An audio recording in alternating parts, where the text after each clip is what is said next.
Welcome to Kilgallon's Pub, the podcast where I, comedian Joe Kilgallon, like to sit back and have some drinks with people and recreate that bar conversation we all know and love. You can follow the podcast on Instagram at Kilgallon's Pub. Follow me there as well at Joe Kilgallon. Also on Twitter under those names. You guys get it. Big thanks to everyone who's been listening. A lot of fun episodes lately. The Patreon is up. Recently posted a bonus podcast with myself and comedian Eric Nicole Clark, who was on the episode like 6 weeks ago, I believe, in which we talked about some really fun shit. Her father's Mr. T, so some inside stuff about growing up with a famous dad. And we both told our virginity stories in the bonus podcast there on the Patreon. So go to patreon.com/Joe Kilgallon.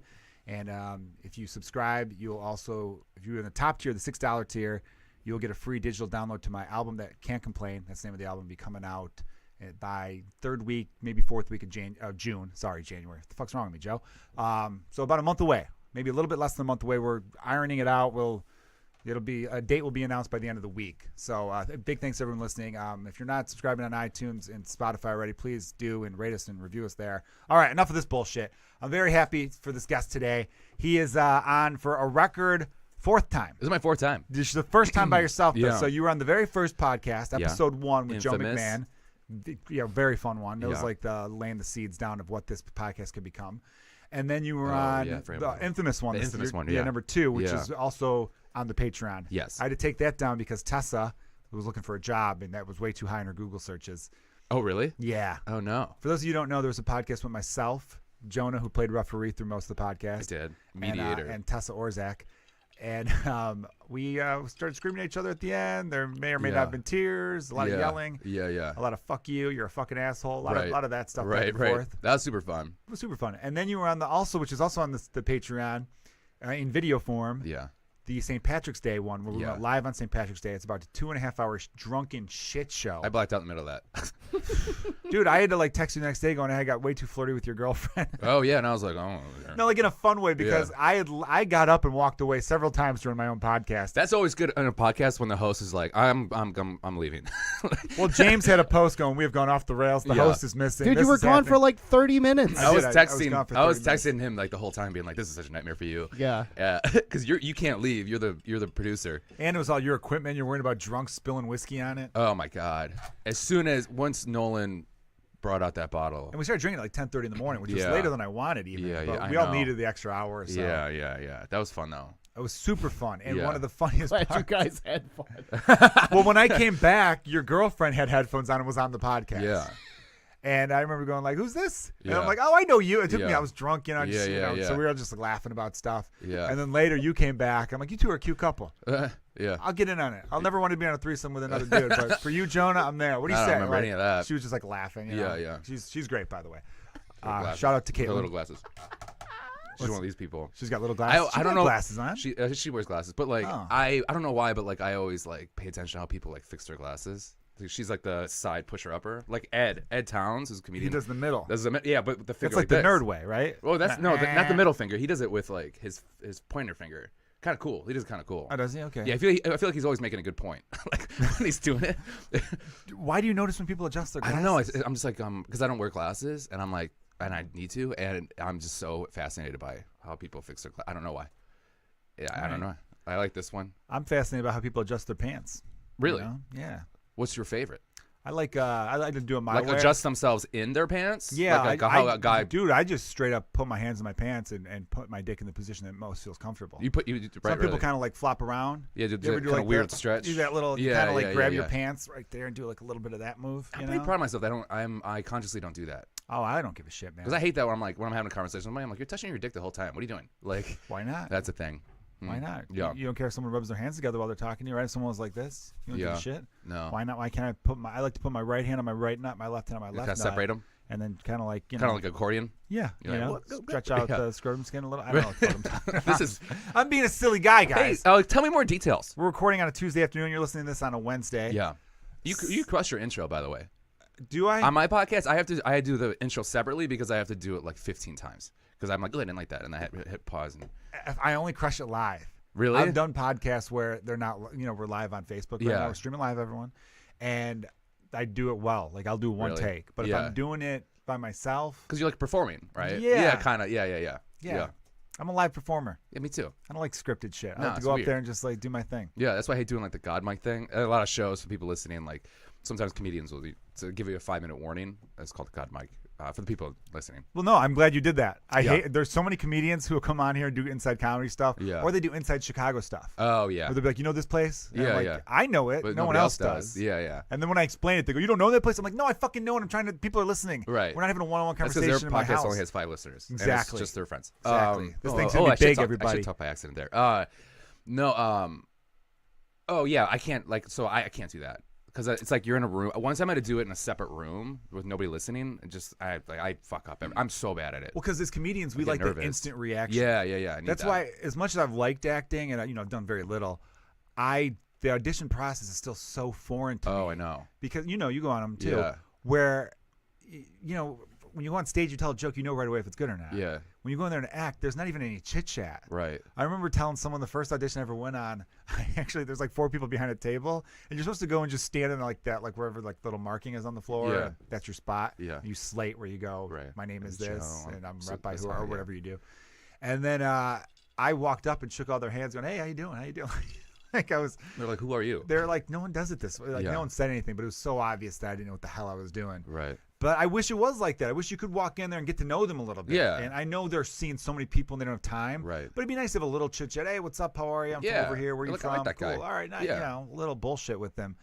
And you do get a little bit of that window. Right. But it's such like a 15-second be funny right away thing. I know. Or I know. be. I had to do this. I did this web series, and it was like where I had to play a comedian, but I played this like comedian who was like very dark and like kind of like dirty, but like he thought he was a genius, but like he actually wasn't. So there was a scene where it was basically set up like a trailer to a movie, and so there's 2 shots of me killing on stage, how I think it is in my brain, and then one how it actually is in real life, Yeah. So I had to do 2 different takes where I went up and they let me I don't like the jokes they wrote. They kind of let me just do whatever you want, just make it real like problematic basically. And I was like, all right. And So then N-word, right? yeah, dude, Definitely. for sure. It's Yeah. it's fun finally getting those words out of you. Right? You're like, ah, man. Freedom. I think one of the jokes was like, listen, man, if you're gay, I don't give a shit. Just get your dick out of my Cheerios or something like that. Oh, like, yeah, It man. was like stuff like that. But like, That's a small dick to get in. Oh, like in the whole bowl. Yeah, in the I whole thought you bowl. meant like into an oh, individual Cheerio. No. I Cheerio. said like stop, like you're stirring it, like because you got to stir the sugar in there. Let me ask you this: if you had a choice, Yeah.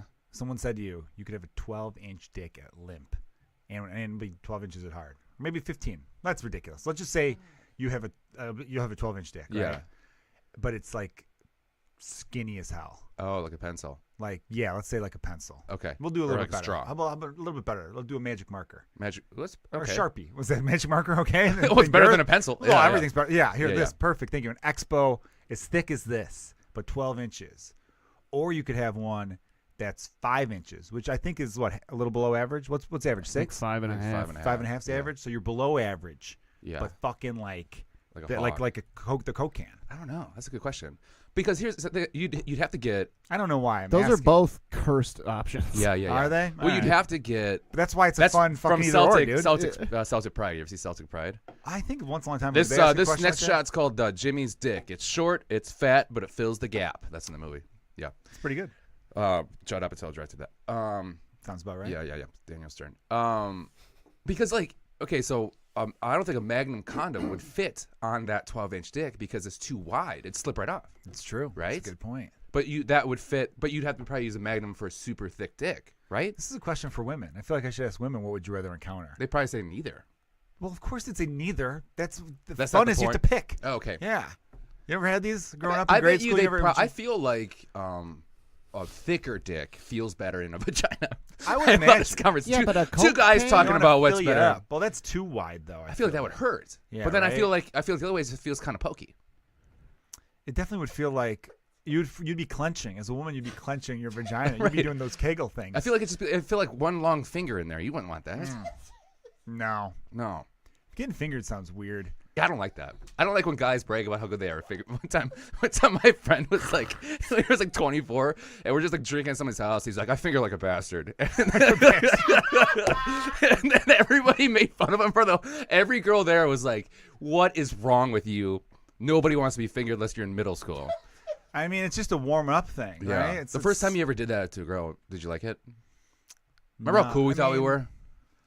I remember. I thought I was like, I'm pretty fucking cool right now. I remember like gross grade school friends being like, "I'm smelling your fingers," like that gross stuff. You know what I mean? I feel bad for. At the time, you find funny. Yeah. But as you grow older, you're like, "Oh man, we were fucking idiots." Oh, I know. Like, and especially for a girl, like this is like supposed to be like such a life changing experience. You know, like losing your virginity. I feel like for a girl, it's much more important. Because you're being like penetrated. Definitely. No, you're getting entered. Yeah, you are. So, but the thing is now you're getting entered by a fumbly person because all guys are fumbly around that time. Oh, man, you had a bad nail care too. Oh god damn it! It's like yeah. I was gonna say something bad. Yeah, it's just bad. Dale McPeak says no condoms, baby. No condoms, baby. I could see that. From Dale. I bet you Dale. I think Dale would want to wear a condom, but he's just like, fuck I bet that you Dale rapper. puts a condom too on. Small rapper. Why do they make the rapper too small? You know? I think he puts it on and just disintegrates because he's so gross. Dale McPeak, everyone's been on the podcast in the past, so we could reference him. I love Dale. Go back to episode 20-something, I think he was on. Yeah. He's fucking hilarious. He's so funny. Yeah. Is he still listening? He's the piece of shit. Probably. I don't like complimenting people too much. Okay. I give 2 compliments, then I got to tear it down. Tear you down a little bit. Yeah. Why? Because you feel like, but you also, when you tear people down, Joe, feels we all weird. know you're kidding, but you have to like specifically be like, I'm kidding with you, right? There's always this don't know why I weird have conversation with you because you're so nice. I think people don't realize how nice I am. Right. But I Because think they your voice see- makes you sound worse. I think I'm dry. I don't know. I'm like, Joe, the bartender at Laugh Factory, I always am like, oh, who's this? Like, who talks the most shit? And then he was like, I think you do. And I'm like, I do? And I was listening to myself at Laugh Factory. I'm like, I give people shit so much that I'm surprised I think everybody hates me.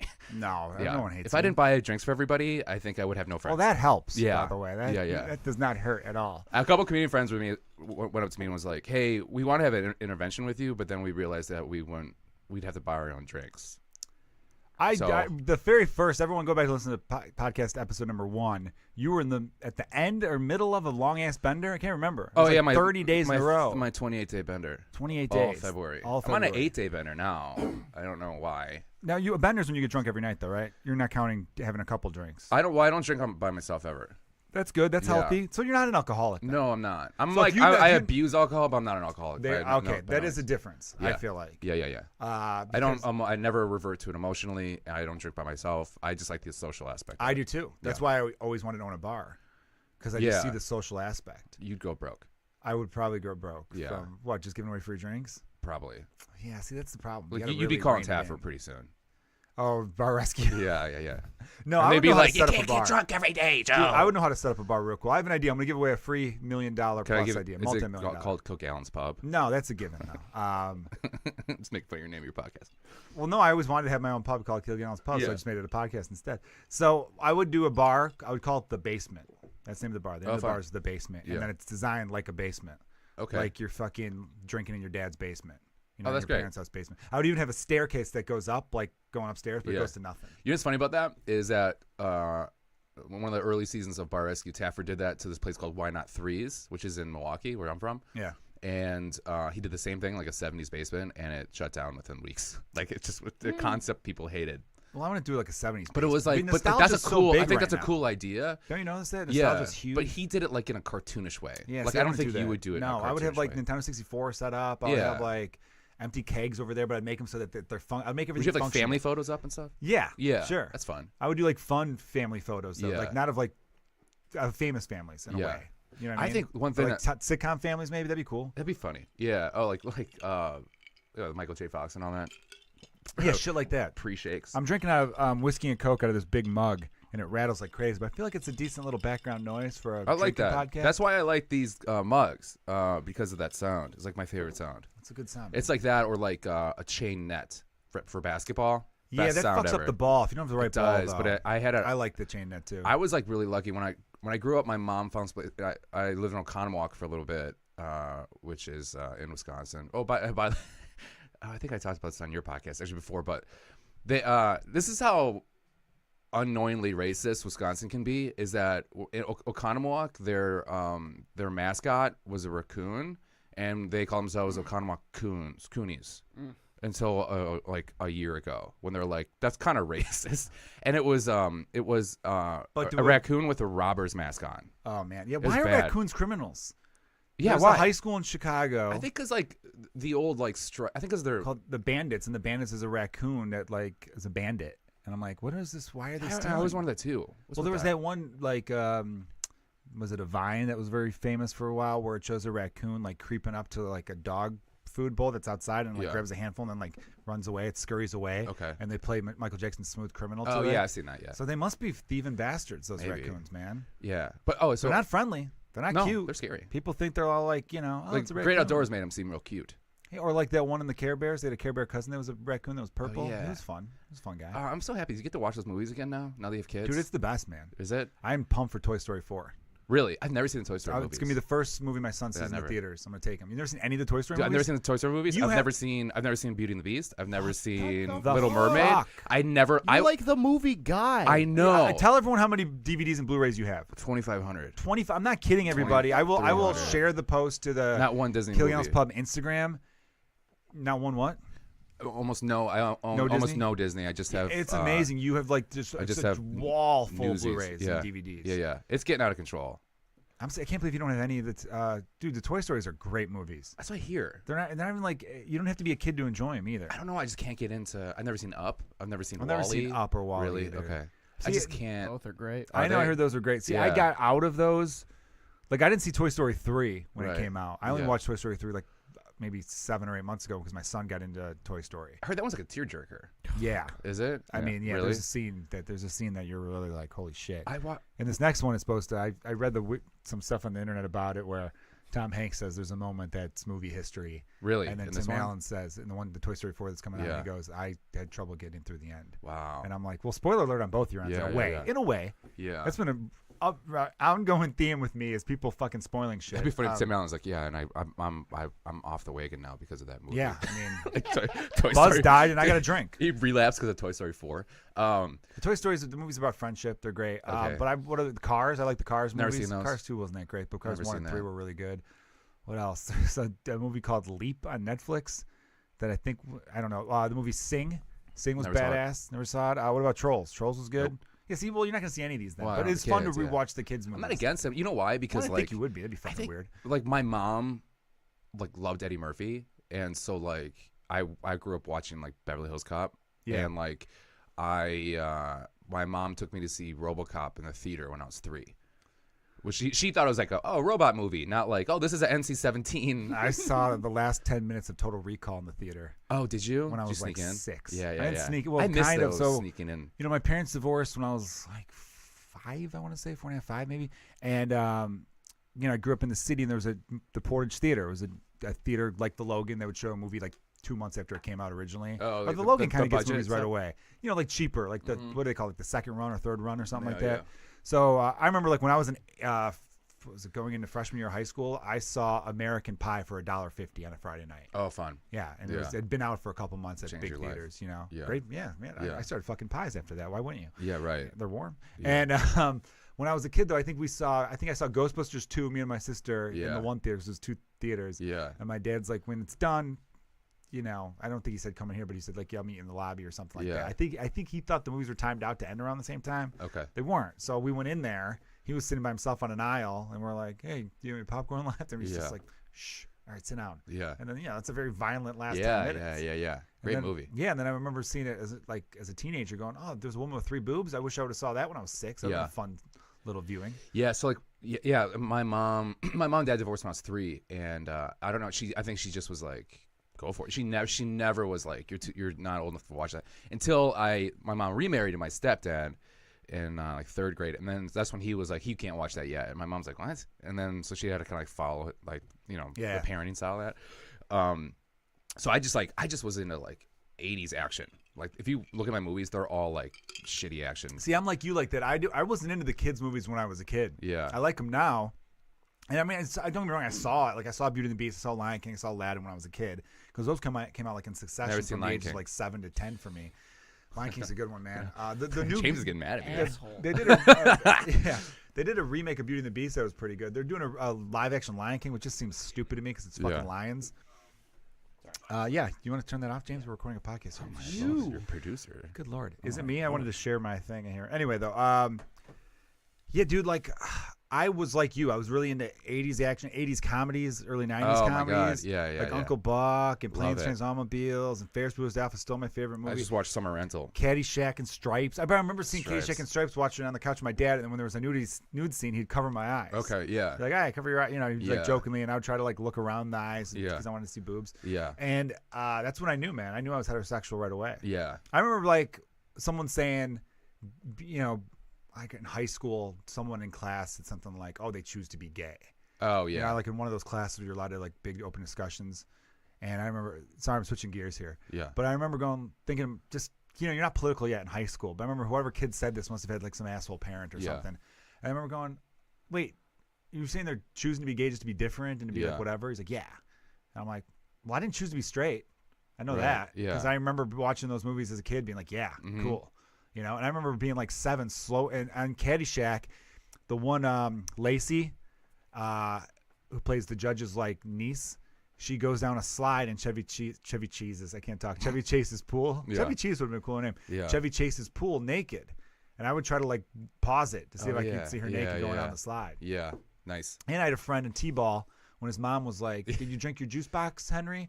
And I remember turning, and she was bent down to talk to him, just fucking cleavage. I remember turning, looking at that as a 7-year-old, be like, "Nice, Dude, I just- saw. you So I was just have watching it in you, you Summer know? Rental with John Candy, and I was like, "Oh, that boob scene's coming up." And I'm like, where she shows like the neighbor, like, "Oh, my husband just bought me these, right?" And I'm like, "Oh yeah, it's coming up." And then I'm like, "Oh, there's no nudity in this movie at all. Like, it's PG, but it's weird. Like I haven't watched a movie in like 15, 20 years. I'm like, "Oh, there's nudity. This is a nudity movie." And then I'm like, "Oh, it's," but like I was like.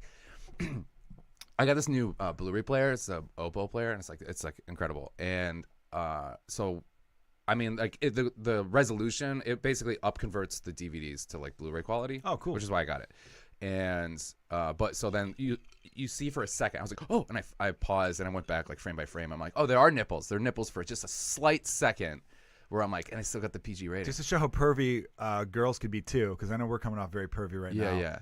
I'm pretty sure I remember having a babysitter and two of her friends pausing or going in slow motion in Romeo and Juliet because you could see like part of Leonardo DiCaprio's ball. When Oh, he, really? He like rolls off the bed in his boxers in a scene or something. I'd even be like, what is that? Is that a ball? Yeah. What is that? Yeah. Nothing's cool. That's a cool. You know, what's the coolest thing is like when DVDs came out, and all of a sudden you're like, I can pause. In slow motion? Yeah. Like definitely. Final Destination was that first movie where you're like, You want to see the gore? where the girl gets hit by the bus out of the blue, and you're like, holy shit! And then so now you can like rewind it. Because of that movie, that certain shot, you're like someone's gonna get hit by a car. Yeah, You yeah. know there's a certain shot, or when the driver's driving and they're looking directly at the camera, Yeah. like this, and talking to someone. And I told you, Bobby, I'm never gonna fucking. You're just like, oh, here comes Oh, the here head-on comes- yeah, collision. yeah. You just know it's kind of like it telegraphs that scene. I wish they would do it differently. I know. The I really know. good But it's directors such a know. trope now. Yeah, It is, yeah. And like I you know what's funny about Caddyshack is that like I never saw Caddyshack. I saw Caddyshack 2 first. Ooh. No, so did you because like of this, Caddyshack I too? prefer Caddyshack 2. Oh, fuck off! I know. Really? It's really fucked up. And also, I never knew what Star Wars was as a kid. I knew what Spaceballs was. So I watched Spaceballs. I saw and I Spaceballs love that first, fucking too. movie. Yeah. And then I specifically remember like being in like, you know, kindergarten or preschool, and it was like show and tell, and someone brought a Star Wars book, and I remember in my head being like, what is this thing ripping off Spaceballs? That's fucking I was hilarious. so oblivious to what Star Wars was. No, I didn't get spoofs and parodies for a while No. either. But dude, to not know that's really funny. I wasn't a Star Wars kid either, Yeah. like you. I feel like I wasn't born in that little gap. We're just a little too. We're not old enough. Yes, not old Yeah. enough, and then too old when they redid the movies, or yeah. when episodes 1, 2, and 3, which are Right. really the 4th, 5th, and 6th movies. Yeah, right. Of this. I hate when people are like, "You mean actually?" I'm like, It's the most annoying thing. Yeah, I hate I've that. told people, they go, "Have you seen any Star Wars?" I'm like, "Yeah, I saw the the first one on 3. VHS. I only saw the first one." Oh, And they're like, "Yo, you mean episode 4?" And I'm like, I'm like, oh, shut the fuck up. "No, I mean the one that came out in 1977." Yeah. Yeah, episode the 4. first I'm one. like, It's the first one. Yeah. The first one. Yeah, exactly. first They're like, one. no, it's the fourth one. I go, I'm gonna fucking stab you. Yeah. Okay. Don't don't get your nerd logic and make my brain hurt. All fucking right. hate that. I get so not gonna mad do at that. Like, you know what I mean? I saw Rogue One though, and I liked Rogue One. I liked Rogue One. I saw that. I kind of want to go back and see the rest of them. They I were good. know. Both. I Yeah. liked the first one. Yeah. I liked Rogue One. Yeah. I've never seen any of the Lord of the Rings. Me either. I Sometimes tried when and I shit kept gets falling hyped asleep. up. I just fucking. I don't like I've never seen any of the Harry Potters. Well, even with Game of Thrones, I'd watched the first episode several times before I really got into it, and then I got into it before I wanted it to end. Yeah. It's I pretty fucking dope. like so I had this movie show at Laugh Factory, and then which inspired me to do I'm going to be doing maybe a podcast with Blake, who's a fellow comedian. Blake's been on the podcast. Blake Burkhardt. Everyone. Yeah, he's also on this network. And because I just want to do it's called like Trust Me, It's Awesome. Like, I like showing people movies, like ridiculous movies never seen before. So like if it's mainstream, I generally don't watch those movies, but I'll watch like, oh, there's this crazy movie with Ryan. Trust Me, It's Awesome. That's a great title. Isn't it a great title? I like that a lot, it's that thing where you're like, oh, you haven't seen it? Trust Me, It's Awesome. Like that thing. So I've been you were on our text thread about, hey, you want a podcast this time and all that. Yeah. You were doing Varsity Blues gifs or gifs, whatever the fuck they're called. Yeah. And I love that movie. It's great. I feel like though. Does it hold up? No. Well, there's a podcast out there called Podcast Like It's 1999, and they go through every single movie that was in 1999, and it's like they kind of like, what's it like in the filter of this time and age? See, I hate that. And they're like, I know. I don't like judging stuff through a 2019 filter because that's unfair to the people who put that together. They get a little preachy about it, but it's pretty good. And then because everything's problematic now. Yeah. Like, but why? Bill Simmons has one called The Rewatchables, and that one's just like, I don't give a shit if there's problematic parts, but this movie's great. Like, it's so that they have a good podcast about it too. I get people being like, hey, that scene in Animal House. Dude, Yeah. there was a 13-year-old girl. Like, what the fuck? Yeah, like, I know. You know There's what I some mean? really, and then like there's Scott Conn in that movie sings a song about breaking a girl's jaw because he broke her heart. She broke his heart, so I broke her jaw. He sings that. Is I'm he like, quoting a it's country little... song though? No, he's like making fun of country. Oh yeah. Yeah. So I'm like, it's a little bad. Yeah, it's stupid. But also one of the first movies that ever really hit on Everyone the knows whole if someone concussion breaks- thing. They were above the ball in the concussion They thing. were, 'cause man. Billy Bob got a concussion. William Yeah. Robert. Yeah, William Robert. He died, that actor, in real life. I know. recently. Oh, Oh, that Billy sucks. Bob.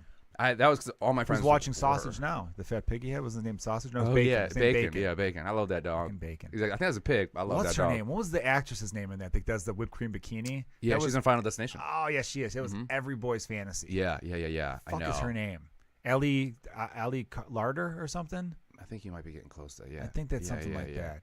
And like that movie's great. I'm all Who about else is in Scott it? Conn. Amy Smart was in it. Amy Smart's in that. Amy Smart's in a lot of shit. Amy dude. Smart's. Yeah. She's gorgeous. secretly in a lot of shit. Yeah, she's in Road Trip. Road Trip, great movie. Great movie. Is Road Trip problematic now too? Probably. There's always going to be parts that's.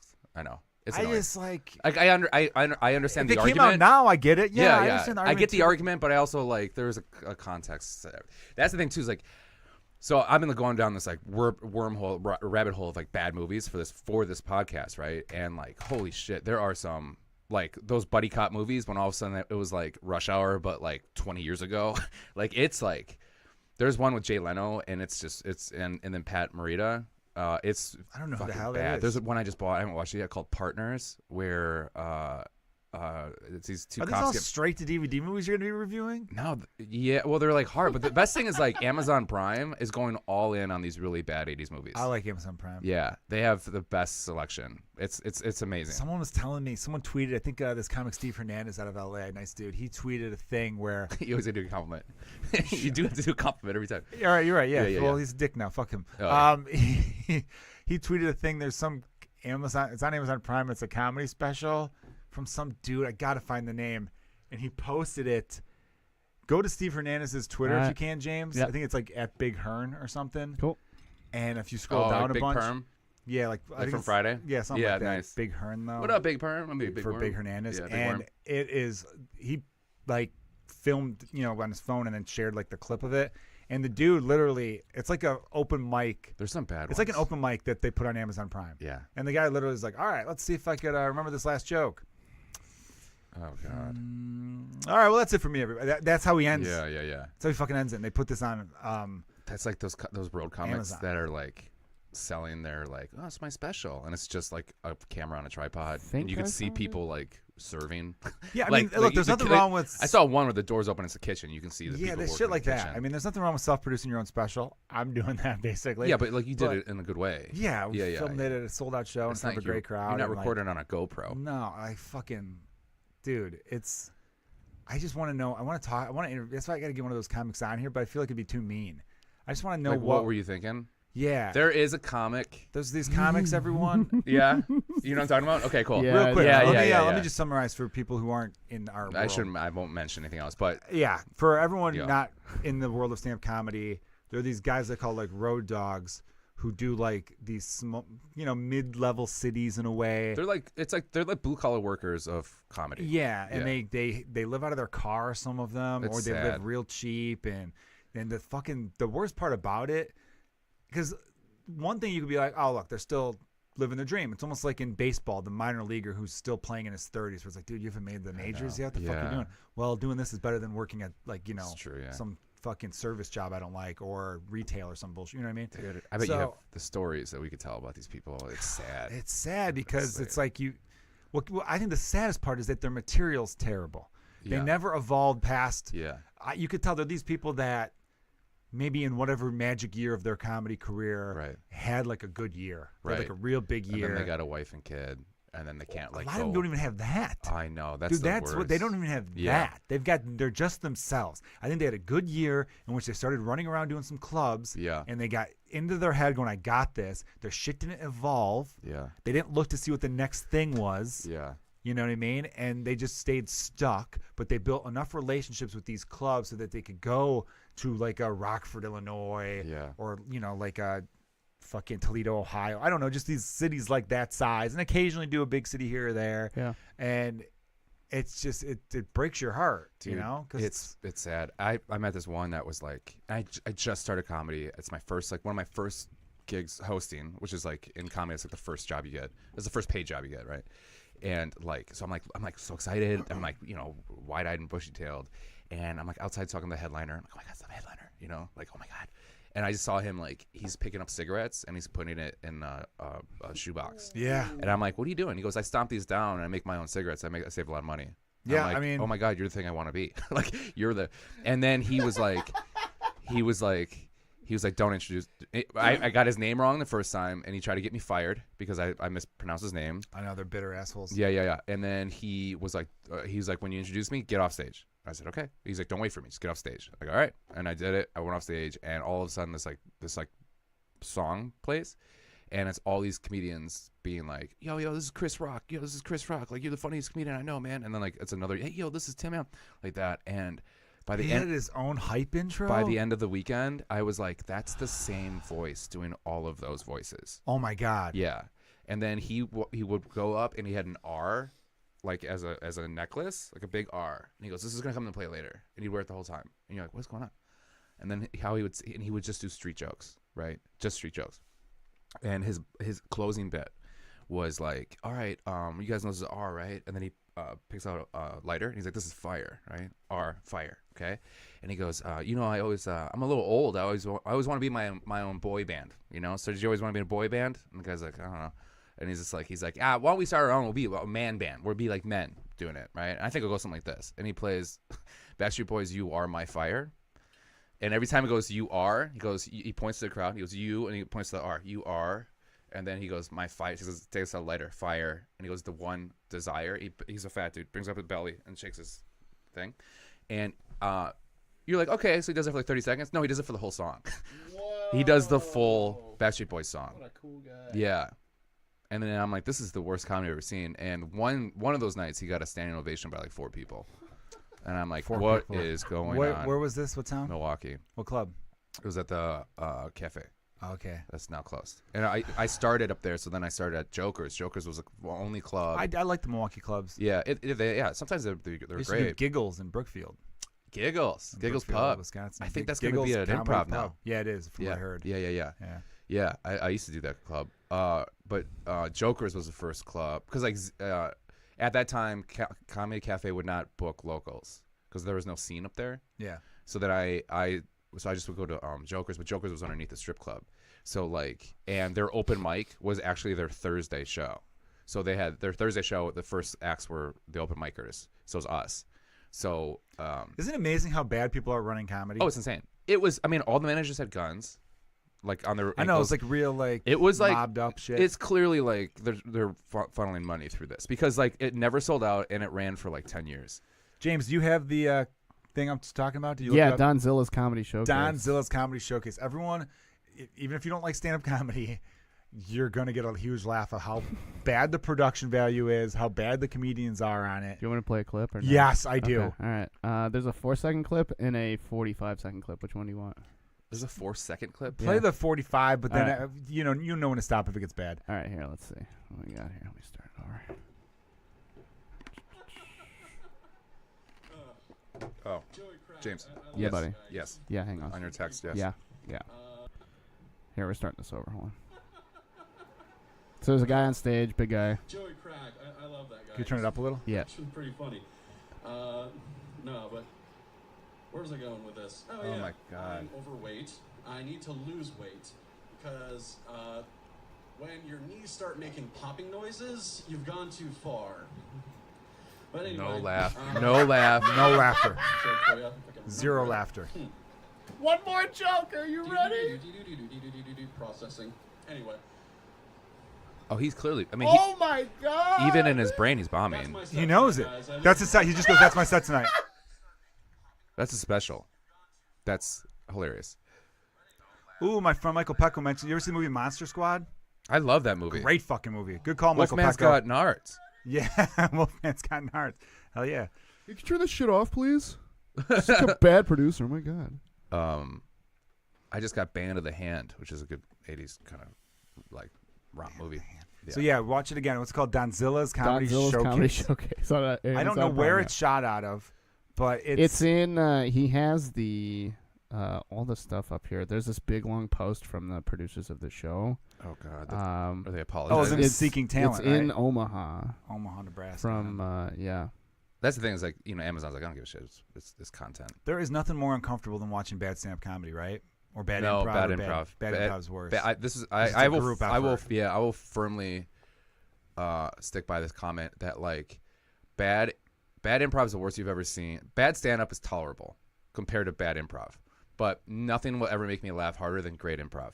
Like great perfect improv is always funnier than stand up every time. Really? Yeah.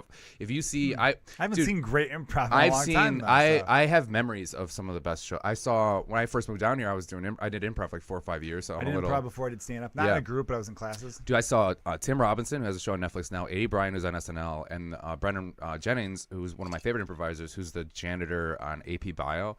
It was one of my first shows. Those three together, I've never laughed so hard in my whole entire life. I mean, the back of my head hurt. Yeah. And I would go see, there's this group called Cook County Social Club. If you're in Oh, LA. I love them. Yeah, Mark if you're- Ratterman. and Yeah, a few of those Ratterman. dudes, Yeah. Greg has Mark Ratterman. Tim Robinson was on it. Bill, I always forget his last name. He's so funny. And I remember seeing they were great. You're right. yeah, and so they come in town once every year, and I buy tickets to every one of the shows. I went to all 4 shows, and I laughed so hard. It was perfect. It was amazing. But it sucks because their opening act are always very nervous, and they're always fucking terrible. So like Yeah. everyone I would bring, I'd be like, it's gonna get better. This is almost over. And then as soon as like they went on stage, they are like watching them or TJ and Dave. Or TJ the and Dave Reckoning, I've which I seen think the Reckoning is before. still in LA. TJ Miller, Nick Vatterott Yeah. were beasts. Like They were heavyweights, so funny. which Heavyweight, yeah, which was is sketch so is good. amazing. Brady Novak. Yeah. Some of those dudes really had When it. it's good, it's like holy shit. And the best thing about it is that like it just doesn't transfer to film well. No, it so doesn't. like it's just because I think you feel like only in this moment will this be this it funny. transfers via sketch, not improv. Right. That's why a lot of those guys like David Cross, Bob Odenkirk, Yeah. if they did live shows, they would do a lot of improv. Yeah. But they know that doesn't work. You couldn't do it. Yeah. It doesn't work on television film. You know what I'm saying? So It's- they would have to make sketches. Yeah. 'Cause you have to have something written. It's about incredible. Like I took my girlfriend's mom, and she was like, "Oh, a lot of that's planned before, right?" I was like, "None of it is." They're like, "No, that has to be. That was like, they had a whole arc to that." I'm like, "That's how good they are." So if you're in LA, like go see Cook County Social Club. Yeah, Like, you have to. I would agree with that for sure. Yeah. Definitely go check them out. But I still think great stand-up is better than great improv. To me personally, because you're just seeing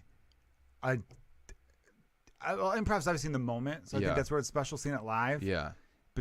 To see like someone like Dave Chappelle, Yeah. or like Yeah. Bill Burr, Yeah. to see those dudes in their element, it's like I think it's like I having the crowd by their fucking throat. yeah I think best. like with great stand up I'll be like in awe of how great it is. Also like now that we're comedians, like knowing, like going back and watching stuff that I loved as a kid that I watch now, it's like, oh wow, like that's even better than I thought. Like just knowing the moves and stuff like that, and I'm like, holy shit, he set that up like forever Yeah, ago. you know, I remember I saw Seinfeld in 2012 at like a big theater, and I loved the show, but I don't remember laughing. I don't think never I laugh at him. laughed. I think I never just laugh at him. I think I was just kind of like studying him. Yes, in yeah. a way. I don't think he's funny, but I think he's an Really? incredible comedian. Yeah. I do think he's funny, and obviously he's like such a wordsmith Yeah. with his jokes and his He timing never makes and me laugh. everything. Never makes me laugh. Really? Okay. But I think he's an incredible comedian. Like, So just I don't think he's funny. When I was starting out, though, in my brain, I was a foul-mouthed Seinfeld.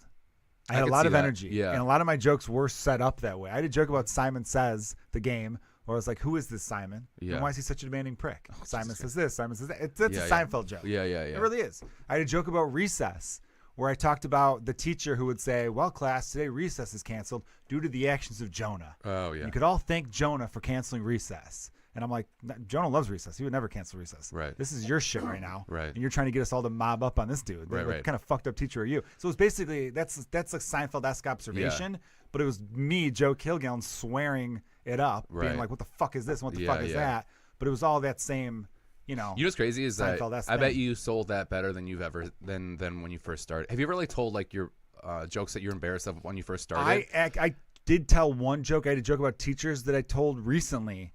So I did a charity show 2 weeks ago, and it was like my first show back since my son being born. Yeah. When I did CYSK this past Wednesday, it was Yeah. like my second show back, Yeah. and or third, it doesn't matter. But Felt- I it felt, haven't it been felt like the going first up. time you're back in like 10 years. It was It bad. did just take, dude. I'm kidding. No, it was great. You had great Wow, stuff. Yeah. thanks. And you had no ring rust. You were great. My last couple jokes were rusty. I think so? the first 60% of the set, I felt like, oh, this is great, and then the last two jokes. That new joke's great. The C-section. Oh, you like that one? Not Thanks, present. man. Yeah. And I loved how you were like, listen, I'm a dad now. Expect dad jokes. Expect dad jokes. Yeah. This is also That's gonna a be- dad joke. Yeah. Yeah. I kind of stole that from my own dad. Yeah, no, I actually, heard the story through, about that, yeah. through conversation. But so there was teachers there. It was a fundraiser for some school, and I remembered a joke I had about teachers from like my first 6 months of doing stand up. Yeah. And I did it, and it killed, probably because I know how to tell jokes way better now. Isn't that crazy? But yeah. back then I had more energy. When I first started, I would like pace the stage more. I was too. Do you And think that's a I nervous don't- thing, or do you think that's because it's like the Dane Cook era? It was the Dane Cook era, I I think. think so. Me too. Because now I'm very still. I move a little bit. Yeah. I'm not like holding the mic in the mic stand. I take the mic out. Right. I'll take a step or two here or there, but I'm not going back and forth like a lunatic. Yeah. Not that I was going back and forth like the way Dane Cook did. That guy Right. fucking was running around the stage like a psycho. Yeah. But like, which I fit love- his style. You couldn't do the type of jokes Dane Cook does or did back then and be still. No. It wouldn't work. No. I guess like lately or whatever, he was like, I'm gonna spend a whole year not moving. So he just because he wanted to change. Well, when I was living in L.A., and I met Dane Cook a handful of times, I don't have a bad word to say about that guy. Really? He was nice as fuck every time I met him. Yeah. He was really cool. You could say he's aging bad. He looks terrible now. He's a little, he's I'll say that. That's the bad thing I'll say about him. know. He's not aging very well, but not he's aging got a well. 20-year-old girlfriend that he seems Yeah. very happy with. So good Yes. on him if that's what you want. Can we talk about that? Why do people hate when someone dates someone way younger than them? I think it's gross. I think it's a little gross too, but I don't like the idea of hating it. Remember we thought it was cool, like in high school, and you're like, oh, that girl's dating a 22-year-old. That's pretty cool. And now you're I like, never that's thought a fucking girl gross, dating a dude. 22-year-old was cool because I thought that 22-year-old was a fucking loser. Good. See, you were above the ball on that one. Good. No, I remember girls. I remember being in This is like, why you're progressive, Joe. dude, when I was in 8th grade, there was 8th grade girls who were like, Yeah, he's a that- junior in high school. I mean, he's dating an 8th grader. Yeah. He's a fucking dork. This voice, Joe's. That's really funny when you're like, no, that guy's a predator, and you're also like, gay people don't choose. Okay, like I like you sound like you should be like, yeah, but you're saying like the most amazing things, but your voice is like he's sarcastic. I should be like the alpha lib. He's liberal, but he'll fucking headbutt you if Yeah, the yeah, opportunity yeah. arises. No, I remember those fucking girls being like, "Oh, she's talking to so and so, and he's a junior at this high school," and I'm like, "Well, he's a fucking dork." Yeah. All right, and how do you Yeah. not see that? Because Yeah, when I'm a yeah. junior, I'm gonna be fucking 25-year-olds. That's what I thought, which Yeah, was yeah. not true at all. Yeah. I married the girl I started dating when I was a junior, so Yeah. it goes to show If you but- if you got single, let's just say, hopefully it never happens. Never. Right. What would be your age? I don't have the a type. youngest. Oh, what, the age? Where you're like, this is Oh, this is too the gross. youngest. I can't handle this. If I were 34, I would say I couldn't go younger than 26. Okay, that's Because I I feel think the if same you're 30, way. maybe even 25, Yeah, right? I think past like 10 years, it's really weird. Yeah, I would agree with you. Past Yeah. 10 years is too weird. Yeah. Would you say that? And Dan Cook's 42 with a 20-year-old. Yeah, that's messed up. I would say, But again, though, under- you couldn't say. Don't have to cut you off, James. Yeah. You shouldn't shit on that. The people who shit on that are the same people who are like, love is love. Yeah, Then apparently the love isn't love to you because you Right. think there's an age limit to it. right. As long as you're legal. yeah. And then if that's the case, you're saying that 20-year-olds shouldn't date. I don't know. Right. You're insulting someone in that Right. that whole fucking Yeah. equation. Go ahead, James. I'm sorry. No, I mean like I think if you're over 30, anything under 21 is absolutely disgusting. Agree. Yeah. If Agreed. you, We're so woke. yeah, we're very. So like a woke. 29-year-old We should kid, be a 29-year-old. so proud of ourselves. We should be. Yeah, because we're more progressive. We should record this moment. A 29-year-old dating a 22-year-old. That's yeah, fine. Yeah. But yeah, it's not, it's not disgusting, I don't think. In my opinion, if you're 34 and you're dating like a 23-year-old, like, I mean, good luck. They don't know anything about the world, but like, that they've been I drinking think for 2 years. It's different things. So Yeah. like, if a friend of mine who's 40 is like, "Oh, dude, I banged a 22-year-old yesterday." Yeah. Oh, I'm high-fiving him before he says yesterday. Yeah. Like yeah. he's like, "I banged a hell yeah, buddy." He's already up. But if But he's it'd be like, different, I'm like, I'm dating a dating, 22-year-old, yeah. I'll be like, what the fuck did you talk That's about? weird. Yeah, yeah. What's wrong with you, man? Yeah. You're gonna settle down with a 22-year-old your whole life? Yeah, yeah, yeah. You don't know Snapchat filters. Like You're my- gonna be miserable. My girlfriend's like, we have a 9-year difference. And even that kind of, I was like, I don't know. Is there a how I 9-year feel about difference this. between the two of you? Yeah, yeah. I'm moisturized. You do good, buddy. You look great too. Oh, that's Yeah, not yeah, true yeah. at all. But You're like thank one you. of those people that look old as in high school, but you kind of grew into it. You know what I mean? Yeah, Adam Burke, I think someone gave me that compliment yesterday where I was like, you're filling out, but you're growing into it nicely. I'm like, oh, thanks. Yeah, you're not getting older. You just turn into you. I got some white hairs are popping in the old chin. Yeah, I'm starting to chin get that too. scruff. I don't You like getting that at a little all. bit? Nah, Yeah, yeah, it yeah, makes me it's want to bad. shave every day. But sometimes like I'll make a reference to something, and it's just, she's like, oh, I don't know, or she's like, oh yeah, I was in elementary school. I'm like, oh god, that doesn't feel good. That hurts, because when you put yourself at high school with a reference, and you're like, I'm in high school, right? And she's like, oh no, I was like in 4th grade or whatever, and I'm like, holy shit. That's when I'm like, don't ever say that out loud to me. Yeah, again. that's bad, Yeah. dude. Oh I'm my like, god, oh, that's bad. great. Yeah, that's great. Dude, she was like drawing butterflies on trapper keepers I know. while you were fucking masturbating. Yeah. That's the age difference. That's when I'm there. like, God, Dane Cook, how could you? How could you? Well, I mean, I guess you could. Are He's- people done I giving don't- him shit? I think so. I heard his new hour is really good, but Good. I Do you know I what, also dude? only heard from his Twitter followers. So, like, Well, he's got a few million of those. yeah, doesn't yeah, he? yeah. I'll say this: people. It's so funny now. I hate when people shit on him. I will I will think it's defend just- that guy from It's day one. lazy. I'll defend him too. I think it's lazy. It's hate. What happened to Amy Schumer was what happened to Dane Cook. Yeah, She wrote it out a little bit better. I don't feel. Yeah. But remember, everyone was shitting on Amy Schumer Yeah. like a year or so ago, and everyone's like, "Why is she getting this?" I go, "This is how it works in comedy for some dumb reason." Right. And it's mostly from comedians, where you get so popular, you get so big that everyone starts to tear you down. I feel like nobody's hated a comedian as much as they've hated Dane Cook. No, I think he was For his Carlos popularity. Mencia was hated more. I feel Well, that's like, for a right? reason though, but like for no really good reason. Well, I they think. accused Dane Cook of joke stealing, but that was loose. I don't it was believe loose. that. The joke stealing on that was Dude, loose.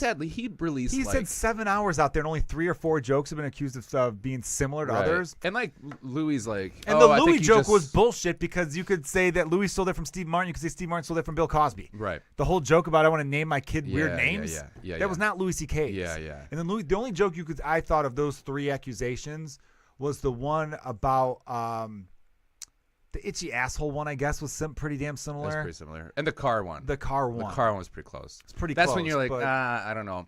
But like, dude, like, What's hearing the- stories about what he was in L.A., where he was like, I mean, he was like what Sam Kinison was like in the '80s, where the celebrities all went to go see him perform. He literally. And that first album, Harmful Swallow, that's the most quotable album. I can quote that from start to finish. Some of the jokes are pretty bad on there now, but most of them are just, and he I'd like to literally. listen to that again. I'm curious. Yeah, I'm kind of afraid to. No, I think I'd still love it. I like Retaliation. That People give Kool-Aid that one Man shit. joke was so fucking good. To the one reason he gives like the weird guy candy in the office. 'Cause Yeah. when that guy flips and he's Yeah. like starts shooting everybody, gets to him. He goes, "Thanks for the candy." Yeah, that goes that's funny. away. He had Yeah. great callbacks. Yeah, yeah. The Oh Burger my god, King thing was so funny. great, dude. But like he was like listening to him talk about comedy is the most inspirational thing. Like he's really interesting listening to his idea of comedy Yeah. and also the business of comedy. But like he was like he was like, I was crushing in Boston, and but everybody crushed. And he's like, I don't like. Eventually, I didn't. I'm just kind of like, that's what you did, right? But he's like, I wanted to be memorable. Like, I wanted to be on stage and start a joke, and I wanted somebody I want to see somebody hit their elbow and be like, I love this joke. Like, I wanted to be quotable. That's smart. And then I was it's like so stupid where I'm like, I want everything to be new all the time. Yeah. And because of that, nothing gets to be A+. They all just get to be good B+ jokes. Yeah. A+ because you're constantly trying to throw new shit at the wall. And I just listened to another interview with him, and I guess I think his worst special is the one Rough Around the Edges, but I guess he improvised that whole special. I saw him while he was working that tour out. Was that the one where he's in a circle? That's The Vicious stage- Circle. oh, Vicious I saw that Circle, too okay. at Allstate. Yeah. I was there. You were at that I was shit? there too. really? right? Yeah. Yeah. Wow, we were out the all On the state. floor. I just thought about doing comedy at that time. I wasn't and doing comedy yet either. But I saw him. I was You know what's 21. crazy about him? The one thing is that people give him shit about his comedy, 20? but the one compliment 21. everybody gives him, they're like, they've never seen somebody be able to perform that well. But like, Dude, it was I was there. I 15,000 was people like, he I was like murdered. on the I was on the second tier, and Okay. like I felt like I was like nose to nose with Yeah, him. man. And he did a fucking encore, and I remember. Yeah, do he you remember, did. that Remember the guitar guitar didn't one? work? Yeah, it didn't work. Yeah, we were all at the yeah. same show. Yeah. But what I loved about the encore is everyone was standing up waiting for an encore, which I remember thinking to myself, I don't know if comedy, because it was No the opener first time either. I'd been to a comedy show. It's the second comedy show I've ever been in my life. The week before, I was doing a lot of like, I think I want to do this. Yeah. The week before I went to the Improv out in Schaumburg Okay. because someone gave me free tickets to like some showcase they had. Yeah. And half the people on that showcase I ended up becoming good friends with. Really? Yeah. Vince Carone was on that showcase who did our show recently. Oh, funny. Mike Yeah. Bridenstine was on that. Me and him run a podcast called Comedians Talking Baseball. Yeah. Which if you're a listener of that, it will be back at the end of the week. We got the holiday and some other stuff got in the way, so sorry for the delay. Anyhow, and then I saw Dan Cook like a week or two later, and I remember being like, is there going to be an encore? What's going on with this? And all of a sudden you hear his voice, God Mike style, because Yeah. God Mike means you don't see the person, but you hear the voice, like the Right. voice of God. And all of a sudden you hear him just go, you want to hear more? And everyone went fucking nuts. Yeah, I forgot about that. Yeah. And I was like, holy shit. And then he came out and then he tried to play the guitar, but like the sound quality, there's something going on Yeah. where like the amp didn't work. So he just got fuck it. He just and did- then he did the Kool-Aid Man joke, that's which right. was on the first yeah, album. Yeah. And You know what's crazy about that is in nuts. that circle you can see the monitors with his set list on it. Do you remember seeing that? Yeah. Yeah, I remember seeing that. Being like, what is that? And Yeah, then I'm like, I oh, didn't know that's his what it was. jokes. And yeah, I that inspired me to perform. Like, because I No, was like, this is dude, when I incredible. met him, I told him. Really? Not the first time I met him, like the 7th time I met him. Yeah. We were kind of like a little hanging out a little bit. Dude, And then I was like, dude, I've never told you this. But yeah, I saw you at the All-State in Chicago before I started doing stand-up, and it was amazing. I was His, oh, like- thanks, man. I appreciate that. His if you buy his CD, he had a DVD of his half-hour special. Yeah, I have that. The But- Harmful Swallowed one, right? Yeah, but it's the unedited one. Did you watch the unedited one? It's actually an hour. He was like, they were like, you're gonna do 30 minutes. He's like, I'm gonna do an hour, and then And you then they just just pick. edit it down. Yeah. And so that hour is almost completely different than his actual CD. So his first CD that he released was 2 hours of material, Yeah. basically, and then he released Retaliation like 2 years later. They had like 2 hours on that, and it's like, and they're all great. But then I think he hit this thing where like that was like his apex, because like everybody then would just laugh at him, and I think that happened with Schumer. I think that happened with Kevin Hart, where it's like you have no barometer of what's good or bad because you're not fighting for respect anymore. They already love you. They already know your shit. So then that's why, like, I think Hartford's like, It's like the Vicious UFC. Circle's not good. I don't like Vicious Circle. No, I get it. It's like boxing and UFC. You have Yeah. to stay hungry as a fighter. Yeah. You have to stay a little bit hungry as a comedian. But if everyone's telling you that's so funny, and it's even I if know it's it's not. tough. Yeah. That's what I've realized, though, that I've thought a lot about this, man. We know people who have Comedy Central hour specials. Yeah. Friends of ours. Yes. We know someone who has an HBO hour special, Yeah. right? And none of them seem happier to me. No. Not No, one of no. them does. And they're still kind of like, what's next? What's next? Which What's is next? great. Yeah. And I don't know if that part of it's great. Yeah. I think it is. I don't You know. gotta stay No, hungry. hear me out. Being happy and hungry are different things. That's you good could point. be hungry and happy at the same time. Yeah. My thing is because as comedians we're so, and this is, by the way, this will apply to other fields. If you're not a comedian, you're listening to this, please hear me out on this. No matter what you're striving for, you could work sales at some job and you want to be the top guy or whatever one day, or top girl. If you're constantly worried about the end result and worried about, it's about the ride. That's what I've Right. realized. You have to have fun. The process is what's fun. Saying the joke on stage is fun, Yeah. but to me, working the joke out to get it to that point where I know it's going to kill all the time is Yeah. more fun. I agree. So if you enjoy that part more, I think you're always going to be good. Yeah. And things will always eventually, and you'll always stay hungry too, Yeah. because if you're in love with the process, I've heard songwriters say this. They go, I love writing songs. Yeah. That's my thing. Okay. They go, I just want to keep writing songs because Yeah. I believe the perfect song is out there and I haven't written it yet. Yeah. And I haven't heard it yet. So I got to keep going. But if your whole thing is, all right, I did this, if you're just checking shit off a list, going like, I got my HBO, check. Right. I got my Comedy Central, check. Right. I got my this, check. I think that's a recipe for always being like miserable. Yeah. Because you're constantly you're never in the moment. Right. You're never like truly enjoying what's happening in front of you. You're always like, okay, what can I do next? What can I do next? Which is where I like envy like someone like my wife, where I'm like, oh, you have your nursing degree. Yeah. You're a nurse. Nobody Yeah. can take that away from you. Right. As a comedian, we have to keep going. Oh, you're never keep done. going. Yeah, You're yeah, never yeah. done. Yeah. When do we get to put our head down? You Yeah, know? I was so booked up the last 2 months, and that I forgot that like, oh, you have to keep pushing this thing, and then so I don't have a lot of bookings this month because I forgot to just. I've That's had the, that. Yeah, that's that the thing with sucks. like, I always try to explain this to like girlfriends who are trying to understand what it is to be a comedian, where it's hard like, to date a comedian. Yeah. it's really hard. But I think it's also like hard because like, you know, I think of this your career as this big boulder, but it's on a flat plane, Yes. right? So it takes a while to get that thing moving, right? But once you get moving, you got to keep pushing, because if you stop pushing, it stops and you're back at square one. So you constantly have to keep like, gotta do this, gotta do that, and now especially with because of Dane Cook, like with social media and all this other, we have to have Is it because of him or because he was the first one? He was the first one that was smart enough to use it. right when everyone's If giving he wasn't shit the about first, it. someone else. Yeah, people. Someone else shit, would yeah. have, but he like, Yeah, because he took the power. yeah. That's what's great about social media is you take the power back. He's like, you're not gonna give it to me. I'll make you give it to me later. He's- Then yeah. yeah. He's yeah, like, yeah. I have the following. I have the fan base. So Right. that way, when he was getting meetings, they're like, Yeah. we'll offer you this much. He's like, no.